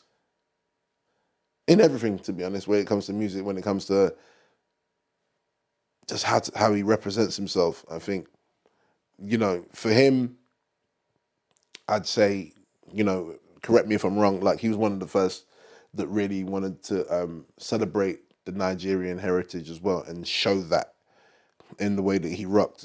And you know, he'd speak his mother tongue in some of the early demos and just wanted that represented when everybody else was trying to be as Jamaican or as Caribbean as they wanted to be. But for me, I see there's a distinct kind of connection between him and the coming of Sway, because he was very, you know, he wanted people to know that he was from Ghana. Do you know what I mean? And I think without people like Ty, it makes that a lot more difficult. People became a bit more aware of their background and a bit more proud of telling the story about the background. I don't know if Ty was the first, but he was one of the first that I saw. Obviously, we had American acts that were always wearing the wearing the African garb, the kente cloths and all that, dashikis and stuff. But then, you know, obviously we'd have Bionic, who's Ghanaian, but he dancehall is his thing. Yeah, of course. Do you know what I mean? So he'd represent himself that way, which, I mean, it's all connected anyway. But with him wanting to let people know that he's Nigerian to the fullest, and that's how he came up, I think it's a stripe for him. And he was fearless in that, because he wanted people to know whether you liked it or not. With Ty, obviously you've done quite a lot of work with Ty. You were his tour DJ and everything as well. I mean, you've traveled the world with him. Yep. But was he signed to De La Soul at some point? We were, like, as Ty and Shortee Blitz, we signed the contract for Maceo's label called Bear Mountain. So that was all in the runnings, and we was working with Soliheen to try and get this music done. And it just, I don't know what happened with the deal at the last minute. It just all crashed. So it never happened? It never happened. So his first album, Awkward, was he reworked a lot of the stuff, like Hercules and all that stuff. That was a Ty and Shortee Blitz song. So You know, I'm feeding him stuff about my childhood in Nuts, about certain people at our school in Nuts, and obviously we're putting together our experiences, and he's writing from that. So there's that. There's a couple of joints as well, but the majority was newer stuff. But there were rework songs from the Ty and Shortee Blitz demos and stuff. What was the first record that actually came out with you and Ty? Zones. It's it was on an EP. Kwame Quanten from The Influence. He saw Ty, and obviously, I think like what I just said about the African connection. Him seeing somebody who's Nigerian, Kwame is Ghanaian, obviously, but it obviously clicked, and obviously he saw what kind of person he was, because he was like nobody else. Do you know what I mean? When he came out, self-deprecating, you know, because it was one of those things that he doesn't mind being the person with the that comes out on the shitty end of the stick on one of his stories, one of his rhymes. He's not everybody. It's for somebody to be Superman, somebody has to be just a regular dude, isn't it? So he was content with being a regular dude. It's keeping it real, as I hate that saying, but it's what it was. And so he signed us just for that one song. The day that we signed, Charlotte Amma was signing the same day as well, and she was I think she was maybe she had to be about 16. Yeah, that was the first song. That's the first song where my actual voice is on there doing the ad-libs and shit. So, but you were also doing the DJing and stuff. I was his DJ. I wasn't doing the beats yet. I was learning by watching him and Soliheen, because they both kind of produced together. Soliheen is, for me, he's one of those unsung heroes. Yes, like he doesn't get spoken about enough at all. I get baffled by that, because obviously, like, you know, we got loads of rap and everything, and they're from my neck of the woods and all that. Sydenham and all that, yeah. Listen, man, like I'm before I even met that dude, I knew who he was, because seen him on Dance Energy. But before that, when we was at school, there was this TV program which was all about hip hop and the UK crews. I can't remember what it was called. I think it was called The Lowdown. I'm not sure though. Was it Lowdown? I think there was one called Lowdown. Yeah. But yeah, obviously we remember Dance Energy. Got a shout out Normski as well. Shout out to Normski each and every time, man. Salute, bro.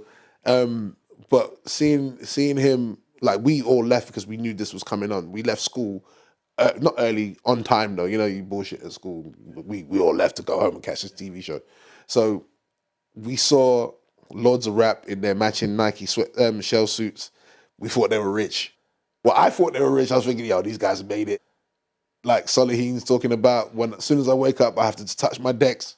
Like shit like that. I've only ever seen that show maybe twice, and I just I remember it. And he's cutting up and scratching when he wakes up just before he goes to school and thing, and it's mind blowing seeing so many people that I actually now know on there. And when Ty took me to Flavor of the Month to meet Def G, and I met him, it was, you know, I'm good with the poker face, but I was smiling because I've seen you on TV. Yeah.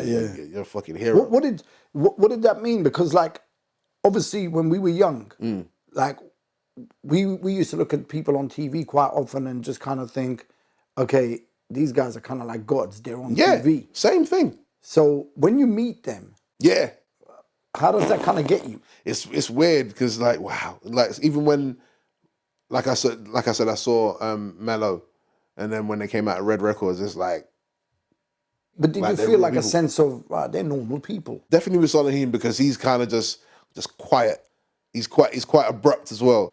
That's his personality, innit? He's a joker still, but he's just, all that other shit doesn't matter. Like, it's about the music. That's all he was on, and you know, to his detriment, he helped a lot of people. And I'm sure he got burnt out. He's just put a new album out recently. Yes, he has. Yeah, so he's still working. Do you want to salute to Soliheen? Make sure you go on his Bandcamp, bandcamp.com/Soliheen, SOLIHEEN. New music regular. He works for Apple now. He actually works in the same office that and Steve Jobs worked in. So he's part of the head office. He's doing his thing. Where's my discounts, bro? Yeah, you got to call him. Come on, bro. We've been at this for years. I just blew him up as well. He's going to get some phone calls now. Sorry, bruv. Yeah. I didn't mean to do that. One of Lords of Rap used to be a postman as well, right? Oh, really? I forget which one it was, but I'm sure one of them was a postman because I remember when I was doing my mail order stuff. Right. And he used to do deliver it for stuff. you. Ah. And one day I opened the door, I'm like, oh shit, someone knows where I live now. Yeah, I used to hate that. I used to hate that. Man. Whenever anybody used to send me records, I said, don't put my DJ name on it, put my real name. And then, it's cool because, No, but they were cool though. Like I just remember every time I went to the post office in New Cross Gate, I used to bump into him, and he was just like, "I got some stuff for you. I'll drop it round." And, wicked. But I'm wondering if it was. I'm pretty sure it was one of Lords of Rap. I might be wrong there. It's a long time ago. Recollection, old age, and all that. Your relationship with Ty, you've already kind of described the relationship. But what was the musical relationship like? For us as a group, when he asked me to actually be his DJ, this was after Science of Sound. So we did the Wu-Tang show, a couple other shows and all that stuff, and they put out an EP, which is cool. I didn't produce or anything. I just did scratches when needed. I didn't have any equipment to make any music. I didn't know how to make any music. So I was along for the ride to learn the ropes. So watching Soliheen and Ty work together, obviously with there was this gig called the Apricot Jam. Shout out to John Z. Yeah, John Z. So they had the Apricot Jam band, which was Wiley Cat, Eric Apapule, James Yard on keys. So I'm just getting all this like real music knowledge in and seeing how they do things and going to studio sessions, just watching and seeing what's going on, seeing them produce. And I'd have ideas as well, but it was mostly them. They have this break and, let's see, we can chop this up, let's experiment. The thing about Ty, the two words I've ever heard him say the most was, let's experiment. He was never happy with it just being good. He was always looking for excellence. Do you know what I mean? And this is why I felt bad for Soliheen a lot of times, well, because he'd do a full shift at daytime, then come to studio, and he'd have to drop us home afterwards just so he can go back to work.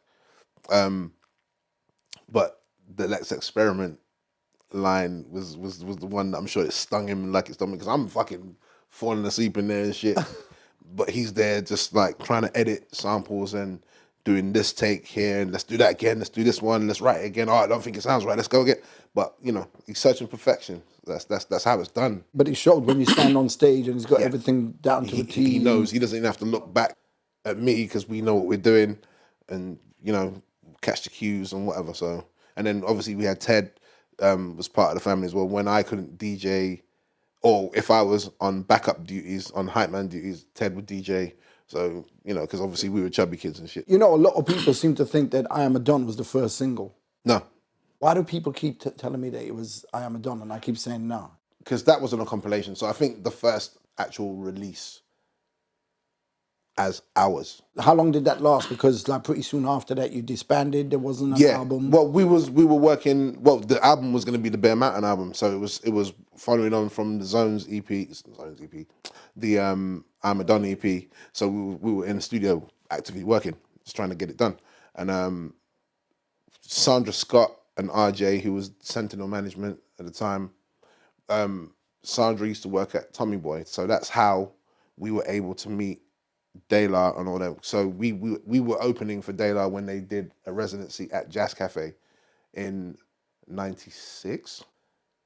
So that's how we got to meet them, and those guys are brothers for life because they showed so much love, and they didn't need to. They were already superstars, but they were just real dudes, innit? So Postlanoos and Ty share the same birthday, and Maceo, we connected on a DJ level. Do you know what I mean? So that's big bro forever. Do you know what I mean? So when that happened after the residency at Jazz Cafe, I think it was like 4 or 5 shows. Dope shows, because it was Stakes is High album. Truth Enola was on the tour. Rasco and Planet Asia was on the tour as well. So it was wonderful getting to meet those guys as well. And yeah, it was just a lovely time, man. It was a lovely time, but then, you know, the deal didn't happen and it crashed. He brought Bear Mountain back a few years after, but it just wasn't what it was meant to be. If you can tell us one experience with you and Ty that no one knows about, something that basically you can add to his ever-growing legacy, Okay. that can make it entertaining for people. A thing that springs to mind, we opened up for Black Star in Amsterdam with Company Flow. So High Tech, Kweli, Most, Company Flow, Mr. Len, We opened up for them. That's cool. But another time in Amsterdam, we opened up for Run DMC on their big comeback. So they had Bald Heads Down. It was the Down with the King album, and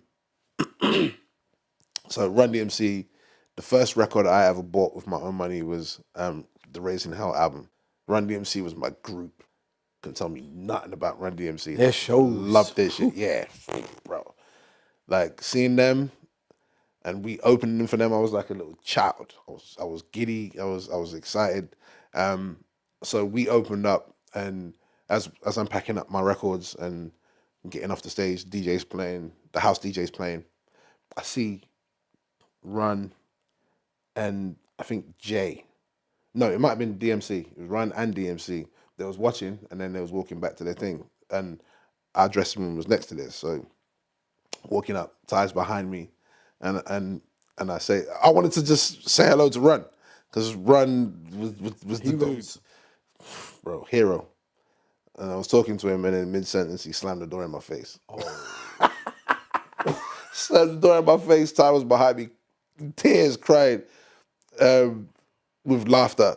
Like, this is why, from that day, it was fuck you rappers. You know what I mean? I'm not fucking running after you rappers like that. And again, if I'm a fan of your shit, if we get to talk, I'll let you know, but I'm not running after nobody to tell them like, hey. So you can do that to me, because that hurt me, man. So is that why you and Ty disbanded? Nah, no. But he was cracking up. He never let me forget that shit, bro. It was funny. It was funny. You know when somebody slams a door in your face and dust from whatever they slammed is falling all over the place. It was a disrespect. But that's Run though. Run is a disrespectful kind of, he was a cocky dude, didn't it? But yeah, that hurt that day, bro. You said you're never running after rappers again. So I think that's probably a good place to ask my next question, which is, I've always wanted to speak to someone of your caliber as a DJ, someone who's toured the world and everything, to explain the importance of the DJ, because we used to go to rehearsals with DJs. Yeah. But as time has gone on, it's almost like people have forgotten the art of the DJ. Yeah. And I think, again, that's another thing I find destructive. I think it's definitely destructive because, DJs see things and hear things probably quicker than most other people, whether you're an artist or whatever. Certain people, look, even if you go to certain artists like Havoc from Mobb Deep, right? He was making the Shook Ones beat and was about to turn it off. He was about to turn off the machine because like, nah. So if it wasn't for Prodigy and their DJ at the time, they came in like, yo, this is fire, what you doing? Like, he was like, nah, this is some shit, I'm about to turn it off. Like, and that's for real? That's for real. It's like, so DJs will catch things sometimes, even producers as well. Like, there's so many people that you've seen over the years that missed out on beats that became classic songs. But I mean, if it's not for you, it's not for you, but still. Like Mad Skills, who's a wicked DJ, by the way, wicked MC. Like, he turned down Far Side Running Beat. He turned down a couple other Dilla smashes. Like, nah. And what they became was some crazy shit. But being a DJ, it's about, not to sound like a cliche, but it's the backbone of this shit. Without the music, ain't not really moving. So I think it's important for you guys to to trust us. Obviously, these days the trust is a lot less because of algorithms and, you know, other tastemakers that have nothing No to do clue. with music. No clue. They have no clue. Do you know what I mean? Like, I remember one time I was DJing in Ibiza, and I think I was warming up for one of the Towie dudes. I was like, "Oh, he's a DJ?" I'm like, "No, he's just, you know, he's just trying his thing because he's got this But because he's spotlight got right a name, now." he gets the booking, and someone who's dope doesn't. How does that make you feel? I'm secure in myself. It's annoying. I can't lie. It's annoying as fuck. But You know other DJs that could have got that booking if yeah, that definitely, clown wasn't there. definitely. And I definitely. happily say clown. That's more deserving because I don't think he's DJing anymore, whoever he was. But it's like there's people that live and breathe this shit, and you know, being a DJ that can spin and make hundreds, maybe thousands of people happy that are not together, but you can keep them all in control. It's a science. It's a science. It's an alchemy kind of thing. You're mixing and matching. Certain things will work, certain things won't.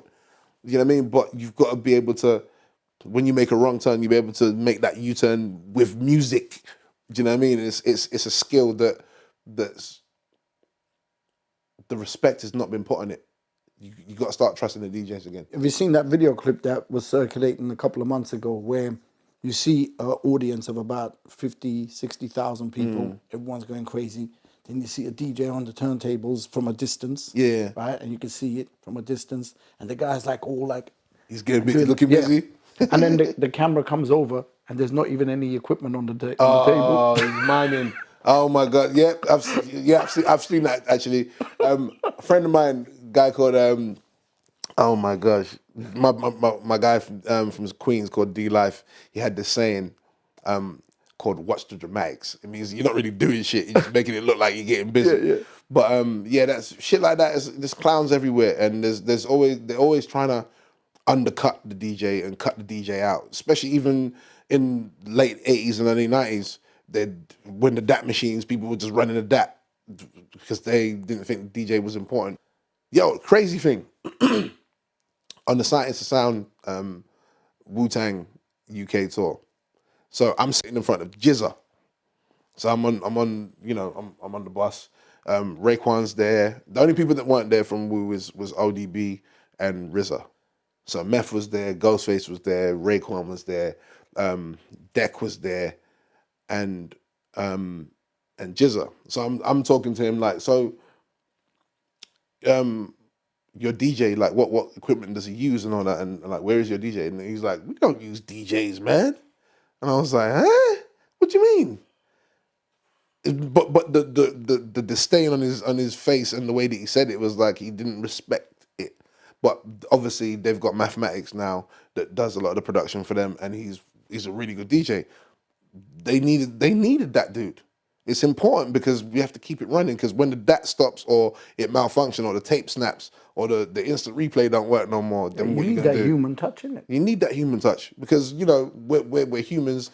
We have errors, but we can U-turn those errors. I've been to events where I've done little performances, quick performances, where I've just given them a USB stick and said, here's the thing, right? Yeah. And it doesn't matter because those shows aren't particularly that. Yeah. Right?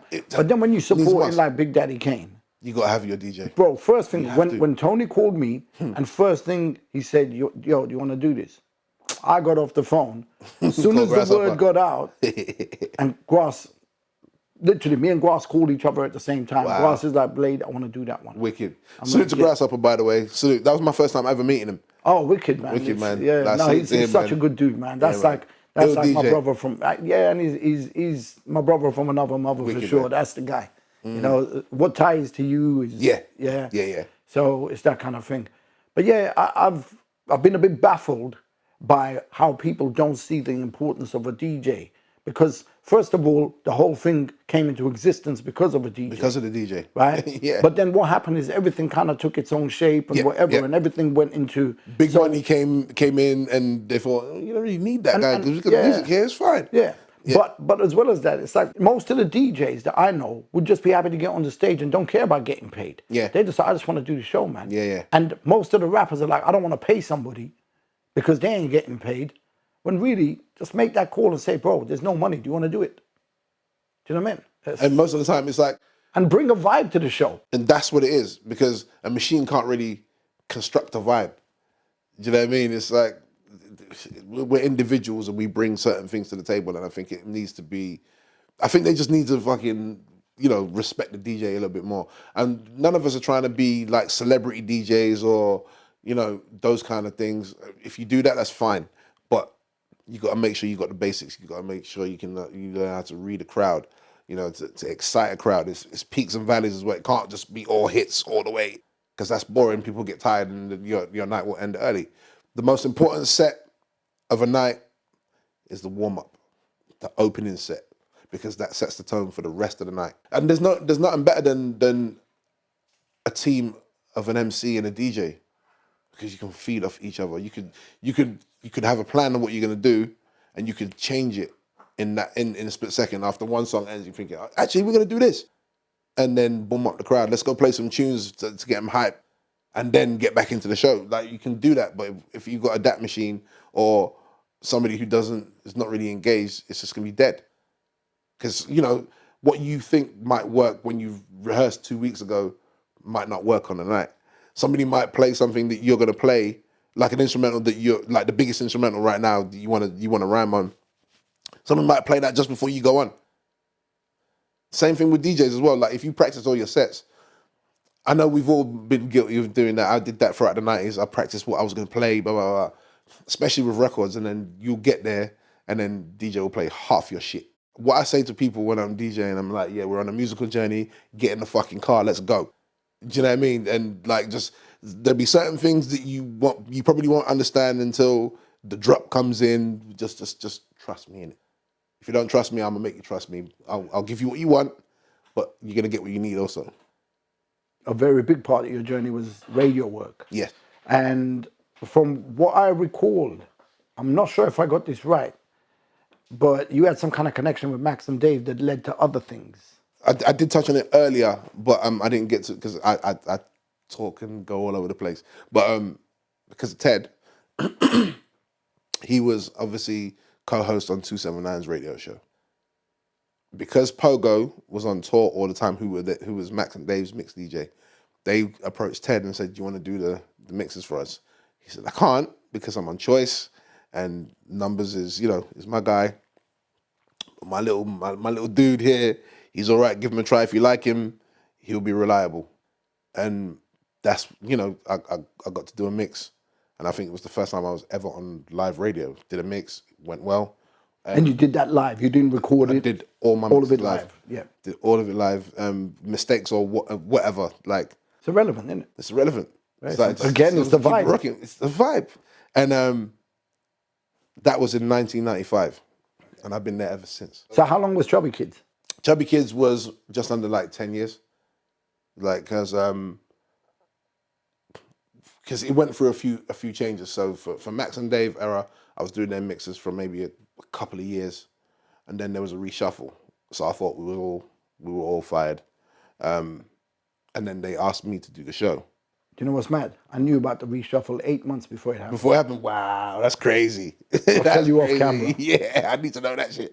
But so they asked me if I wanted to do a show, and I went to Max and Dave, and I was like, look, they're asking me to do this. If you're not comfortable with doing this, because you put me on. If you say no, fuck them, then it's fuck them. And they're like, no, sure, do your thing. Go get yours, man. Enjoy your thing. Like, go, just do what you've always been doing. And then they put me with Chris Phillips. Obviously, me and Ted were doing the Chubby Kids thing at the time, so I'm trying to bring him in as much as possible because he's the reason why I was there in the first place. So I wanted to pay him back for what he did. So, Chris Phillips, jazz music fan, Dilla head. So we were doing the shows and it was nice, but the chemistry wasn't quite right. So every time that I brought Ted in and he jumped on the mic with the three of us, it was a vibe. So they saw that maybe that would be the way to go. So they put us together and we did the show for like just under 10 years. What did that do for you? It gave me confidence because I was very shy. I didn't talk on radio that much. I just did the mixes. They did the hosting. That's not the person I see now, though. Bro, it's mad. It's once you keep doing things all the time, you get comfortable. I'm comfortable in what I do now. I think for me, DJing is my happy place. Explain the importance of your role in breaking records. That's what I've always been doing. I think to break records is just to support records. I'm not looking for financial backing for doing this because that would be illegal. But I always want to see something that I feel that is dope get the ears that it deserves. And I think, you know, if I've got a platform and I feel that this MC is dope, this beat maker's dope, I'm gonna play it to death and play it with play it with artists that you do know and artists you do love, play them back to back. That's what I did, you know, with the whole UK hip hop thing. I played UK stuff right next to US stuff and South African stuff and Australian stuff. If it fits in the mix, it's going in the mix. And it's not like I'm stopping it and saying, okay, we're doing a UK section right now, because that's what I hated during the 90s. Like Separation. Yeah, it's a separation. Segregation. Yeah, it's terrible. Play it all together. If it's good enough to be on air, it should be good enough to sit with everything that's there. I used to hear people saying that you don't support the UK. What have you got to say to them? They're obviously not listening. They're obviously not listening because that's what I've been doing. Before Have you heard that though? Yeah, I read that somewhere recently and I was like, me? Nah, bro. What it is we as artists, we get busy. Yeah. So we don't get to listen to every show. Oh, no, yeah, it's impossible. Normally Yeah. what happens is you'll get your friends going, I heard you on this show, I heard you. But then if people don't tell you they've heard you, Yeah, you think it's not happening. It's not happening. Yeah, no, it's not. So I can understand the confusion. Yo, it's crazy, right? Even back in the day, like Ted will contest to this. Like certain other DJs that do hip hop shows, they were telling us that we're playing too much UK shit. What country are you in? That's weird. But then, you know, after a while, it's the in thing to rep the UK. It's bollocks, man. So what would you have done different, or what could you have done different? I'm not doing anything different. I have no regrets because I've come into it with a good heart and hopefully a quality control. You know, because again, like I said to you before we even started this, I said, look, there'll be certain people that send me music and if I think it's not ready, doesn't mean that I don't want to hear anything ever from you again. Keep sending me shit. Don't get in your feelings thinking, oh, you didn't support that tune, so I'm not sending him nothing else. That's dumb. Because I'll never shut the door on anybody unless they disrespect. It's just send me the music. If I feel it works in what I'm doing on air, it's getting run. Okay, so how do you explain to artists that if it doesn't end up on the show, don't take it personal? Exactly that. If I don't get to play your song, right, we've got 2-hour shows, right? There's so many hip hop shows and so many rap shows these days that you can get play somewhere else. If I don't get it, I don't get it. But it doesn't mean that you shouldn't send me more music because I might get the next one. I might get the third song. I might get a joint that's on your album when you release it. Don't think that I'm just not fucking with you because I don't like these songs or I don't think that these songs make the grade. Keep sending the music. I can kind of verify what you're saying there as well, because me as an artist, if a DJ didn't play my stuff, you know, especially as I invested my own money and my own time, and I was just like, it's a personal thing, right? It does get personal, and I do get it, but that's the reason why I say this to every artist. Yeah, it doesn't really fit. I know you're better than that. Send me more shit. You've got the email address, you've got the number. Send it. And even if the record is dope, if it doesn't fit, it doesn't fit. You know when I realized that was when I walked away from being an artist and I started my CD business. Right. That's when I started realizing. You know, I was talking to a friend of mine and I said, if you saw me in 92, 93, I'd have told you every rapper in the world was shit. Yeah. Right? But as soon as I stopped being a rapper, and I started doing my CD business, you can see things. You can take in more. Listen, I think everyone is dope, but they're dope in their own right. Yep. And It's just a case of, am I into it or not? Yeah, it's their own flavor. Again, music is about vibes, and it's about how it makes you feel, and it's about, okay, so if I'm playing an MOP song, and then I'm playing a Task Force song, it will work if it's done right. It's about how you put these musics together as well, I feel. But you know, if somebody's, you know, because the way that rap is now, there's definitely more styles. There's more of an R&B kind of feel. There's more of, you know, more Genres among genres among genres. Yeah. It's just all crazy. So I can't play everything on my hip hop show. How many bastard children has hip hop got? Many, like a couple thousand. But the thing is as well though, which you know, I've been fighting, like grime is an offshoot of hip hop. They're doing exactly the same, not exactly the same thing. You're doing the same thing. You're rhyming over beats. The style of music is different, but if you're rhyming over shit, it makes it hip hop to me. Yeah. Do you know what I mean? And back then in the early 2000s, people were disagreeing. Nah. But then, Right. So if Cliff Richard was rapping over a beat, would you say that was hip hop? it depends how he was. It depends how he was coming with it. But yeah, I know that Cliff Richard he doesn't rate hip hop at all. That's why I said it. He doesn't rate hip hop at all. They're just talking records. Exactly. Do you remember when he done that thing at the tennis at Wimbledon? When he stood up and started like singing or something, and then really? after that he done an interview and he was slagging off hip hop. I think it might have been the same one. Yeah, they just talk. Yeah. Yeah. Anyway, fuck him. Cliff Richard, dickhead. Whatever. Okay. Anyway. Your relationship with MK. Yes, that's my dude. For me, he is the UK mixtape king, because he was doing that from early. He's had like maybe 30 mixtapes from vinyl days, getting exclusives from all over the world and all that kind of stuff. We've just been real cool on a level since we first met, and I don't even know where we met, but as soon as he got an opportunity to have a residency at a hip hop club, which was called The Hop, at the End Club. He brought me in straight away. He was like, "Look, do you want to come and do this with me?" I was like, "What is it?" It's like hip hop. But when you say hip hop, like, it's like, come and do what you do. You know how we like our shit. Just come and bring some vibes in it. And we did that for, I think it was like 4 years or something like that, until Rich, who was the promoter, he left the country or whatever. I think he was training to be a dentist, if I'm not mistaken. But yeah, MK's my dude, man. We've done a lot together. We see each other all over the world and shit like that. And he's never changed. Do you know what I mean? He's always been that guy. What was more important, the role, what you did with MK or what you did with Big Ted? With Ted.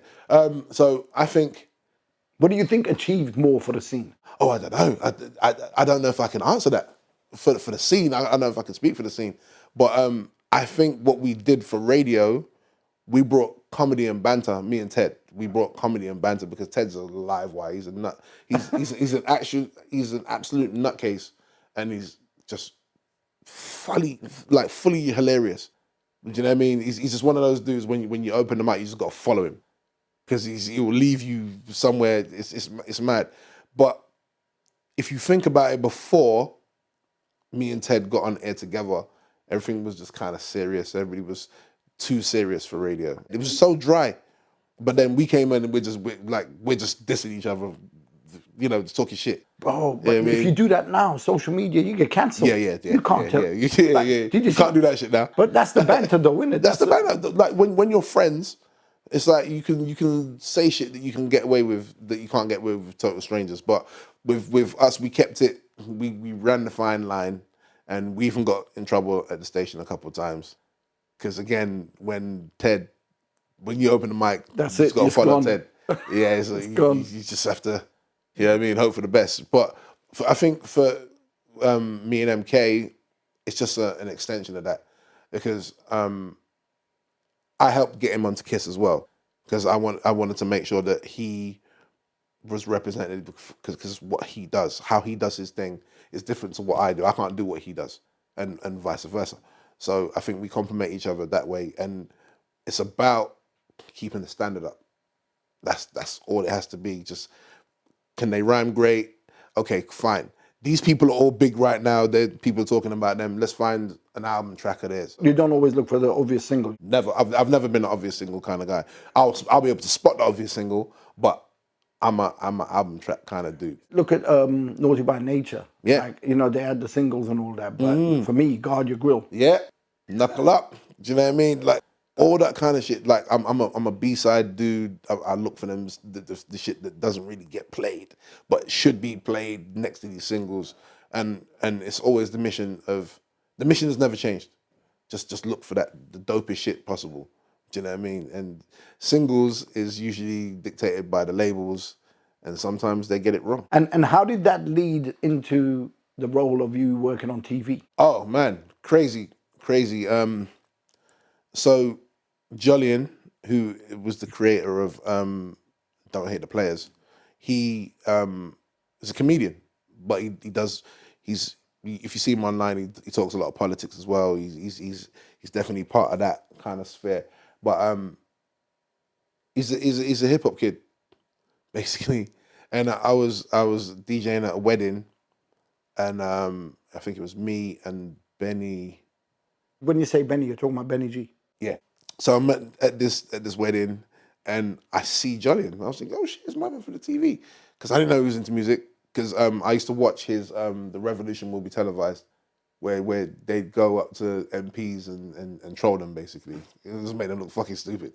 And I loved that show. And I saw him, and he walked past the DJ booth, and he was like, bro, I'm such a fan. I listen to you on Kiss all the time. I was like, really? I was like, bro, I've watched your show all the time. Yeah, I might have something for you. But you know, when you have many conversations like that, but then a year later he called me and says, yo, I have this situation. I didn't want to tell you on the night because it was at a wedding. I was a bit tipsy, but I got this TV show idea. And the thing that sold me on it, it says, you know how Kid Capri was the DJ for Def Comedy Jam? I was like, whatever you're going to say now, it's a yes. Because I used to watch Def Comedy Jam all the time with Martin Lawrence, and Kid Capri was the DJ. And broke down the TV show. I was trying to get Lethal Bizzle to host, and Gigs as well, but it didn't work out. So they got Jordan from Rizzle Kicks. And I met Jordan maybe the year before they were working with Primo. So Primo's my dude. Like, when I'm going back real quick, when I got a chance to do a solo show on Kiss, aside from Max and Dave, Primo was my second interview. The first interview was with DJ Spinner. So, and we've been cool ever since. Do you know what I mean?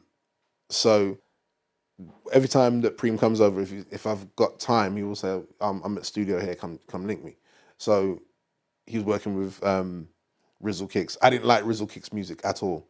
That wasn't my kind of thing. I'm not saying Good that guys, shit. though. Very good guys. And Jordan is fucking hilarious. Had us all in tears and shit. Like, and we were just cool. So when he said, oh, yeah, I'm thinking of maybe Jordan from Rizzle Kicks, I was like, yeah, get him. And they made the deal happen and all that shit. It wasn't my... I'm not saying what it was... What about me, bro? I'm a bit disappointed. Could have got me. Could have got you, for real. And there's still time, man. So when we do next season, man, hope we get you on there. You know what I mean? With the Don't Hate The Playaz, what kind of position did that put you in life? I just think, you know, more eyes on me, which I'm still not really comfortable with. I'm really private. You're more of a DJ. Yeah, stay in the background. yeah. I like the background shit, but you know, being a co-host on that show is great because obviously kids get to see you, and you know, I'm not on TV doing anything negative. If it means anything, I've watched the show a few times and everything, yeah? and you look proper comfortable. You don't look out of place. Well, do you know what it is? Because I'm behind a pair of decks. If there was no decks involved, it would be probably different. You know what I mean? I'm behind the deck, so I'm controlling the music. When the show starts, I'm the first voice they hear. So I'm bringing everybody on stage and shit like that. And that's another thing I want to pursue, though. I want to do more TV stuff, but we'll see what happens, man. If Kid Capri can do it, why can't Kid Capri, you? I mean, that he's one of the reasons. Like, he's one of my DJ like favorites as well. Like, I kind of do a mix of Cash, Jeff, Kid Capri, Enforcers, because that's the kind of people I came up with, and obviously Dr. Psycho, DJ Swing. So I'm kind of a mix of all of that. Do you know what I mean? That those are the influences that help me push forward in what I want to do in this DJ thing. You get me?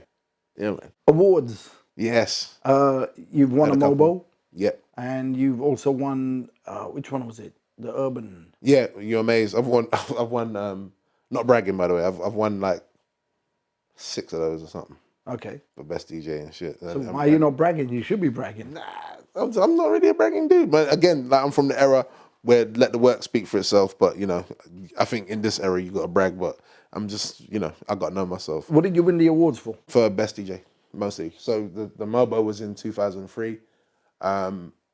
Yeah, best DJ. I was out here moving and shaking. Again, my style of DJing wasn't really that common in clubs at the time. So I think there was a definite difference in the actual field. You know what I mean? So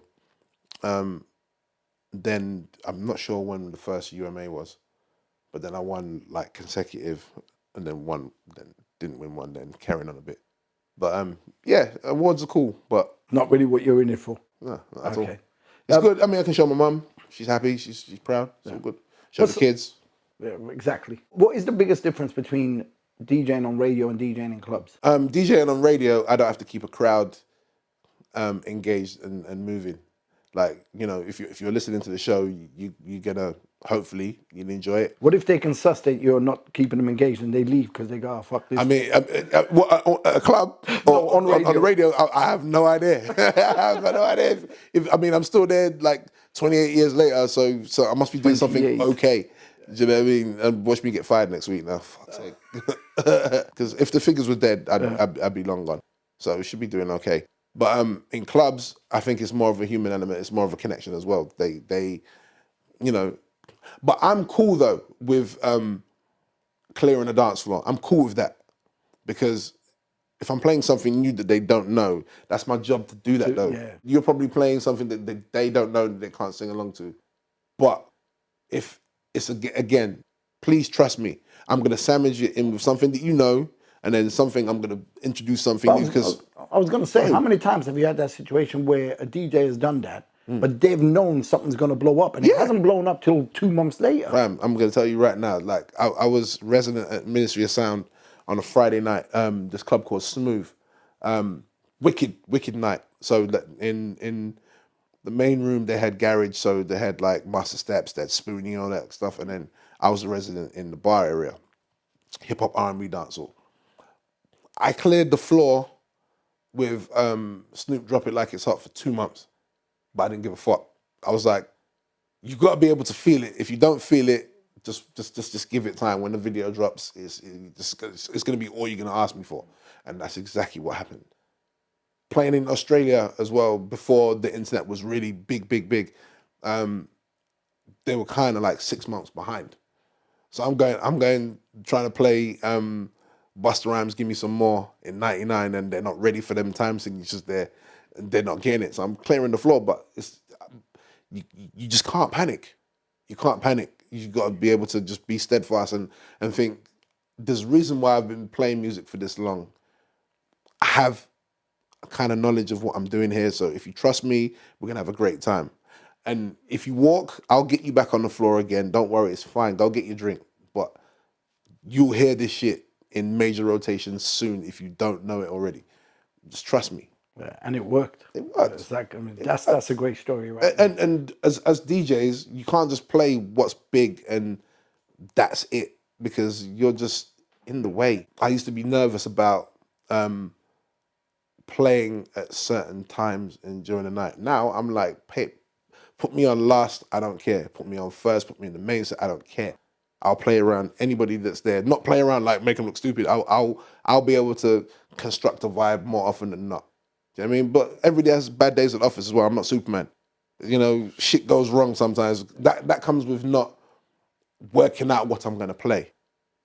So when I DJ, I go there and however the last DJ plays and what he leaves, what he ends with, I'll either go in a different direction or totally start again. and build again. And I think because I've done it so long, there's a confidence in trusting myself as well. But again, you have times where it just doesn't work. And it's happened to me many times. And I'm fine with it. Because I'm in the moment. And it's not like I'm trying to just play the same set every time. There's certain things I will do, there's certain routines I will do that will link shit. Because I'll catch a blank mind as well, because I'm from looking at sleeves. But now I've got a list of like 10,000 songs. I'm thinking, shit, you'll catch a blank sometimes. You caught a blank where production was concerned for so many years, but yes. then you went into production. Yeah. You know, why so long? The time when me and Ty were a group, I was still learning the ropes of how to chop samples and work on music. But then that whole thing crashed. But at the time, I was still a successful DJ, so I was traveling all the time. So I never had time to actually sit and make music and learn the craft, because the reason why I was able to finish this music was because of the pandemic, because I was sitting down and there was nothing else for me to do. There was no other distractions. And because I respect the culture and I respect the production craft so much, I wanted to do it properly. I didn't want it to be like Shortee presents and everybody else is doing the beats. I'm doing my beats. Like, I can't rap, I can't sing, so I'm gonna make this fucking music. Do you know what I mean? So that's what I wanted to do. I wanted to respect it. And I wanted to, you know, because if you've got a name, jumping on the production bandwagon, no, I really make my music. And I want it to be proper, so I don't have to explain, oh yeah, this is the reason why it doesn't really sound. No, I stand behind my shit. And I think it's funky as hell. So please, if you can, go to the Bandcamp, your boy Shortee Blitz. You can catch me on all the streaming devices, DSPs and all them kind of thing there as well. Got 2 EPs out. I'm working on the 3rd one right now. I need a verse from you real soon. I'm coming. So I got more music coming. You get me? Shortee Blitz. I mean, what can we say about the guy? This guy, legend through and through, over 30 years experience in the professional world of music making, and just someone that has made a difference to the UK scene and still does. So be sure to go and follow him on all of his social media pages, on his Bandcamp, everything. I'll put all the details below in the description. And yeah, this guy is somebody who's championing those that deserve to be championed, not just anybody just because they're a name and the record label is pushing them to them and whatever. If it's dope, it'll get support. If it's not, it won't. Simple as. Can I say one thing before you go? Because I know we ain't got much time. So you guys who are sending out music to DJs and stuff like that, don't send me music and tell me that it's embargoed for another week. If I can't play it, don't send it to me. What kind of shit is this? It doesn't make any sense. Sorry, Carrie. No. There you go. That makes a lot of sense. And we get the same problem with the channel. So anyway, but yeah, so please subscribe to the channel, click the bell to receive notifications, like, share, get involved in the comment section below, and make sure you go and support DJ Shortee Blitz or Shortee Blitz, whichever way it or is. Blitz. Or Blitz, or Shortee, or DJ, or whatever. But yeah, thank you for watching again, and we'll see you soon. Take care. 521. Salute.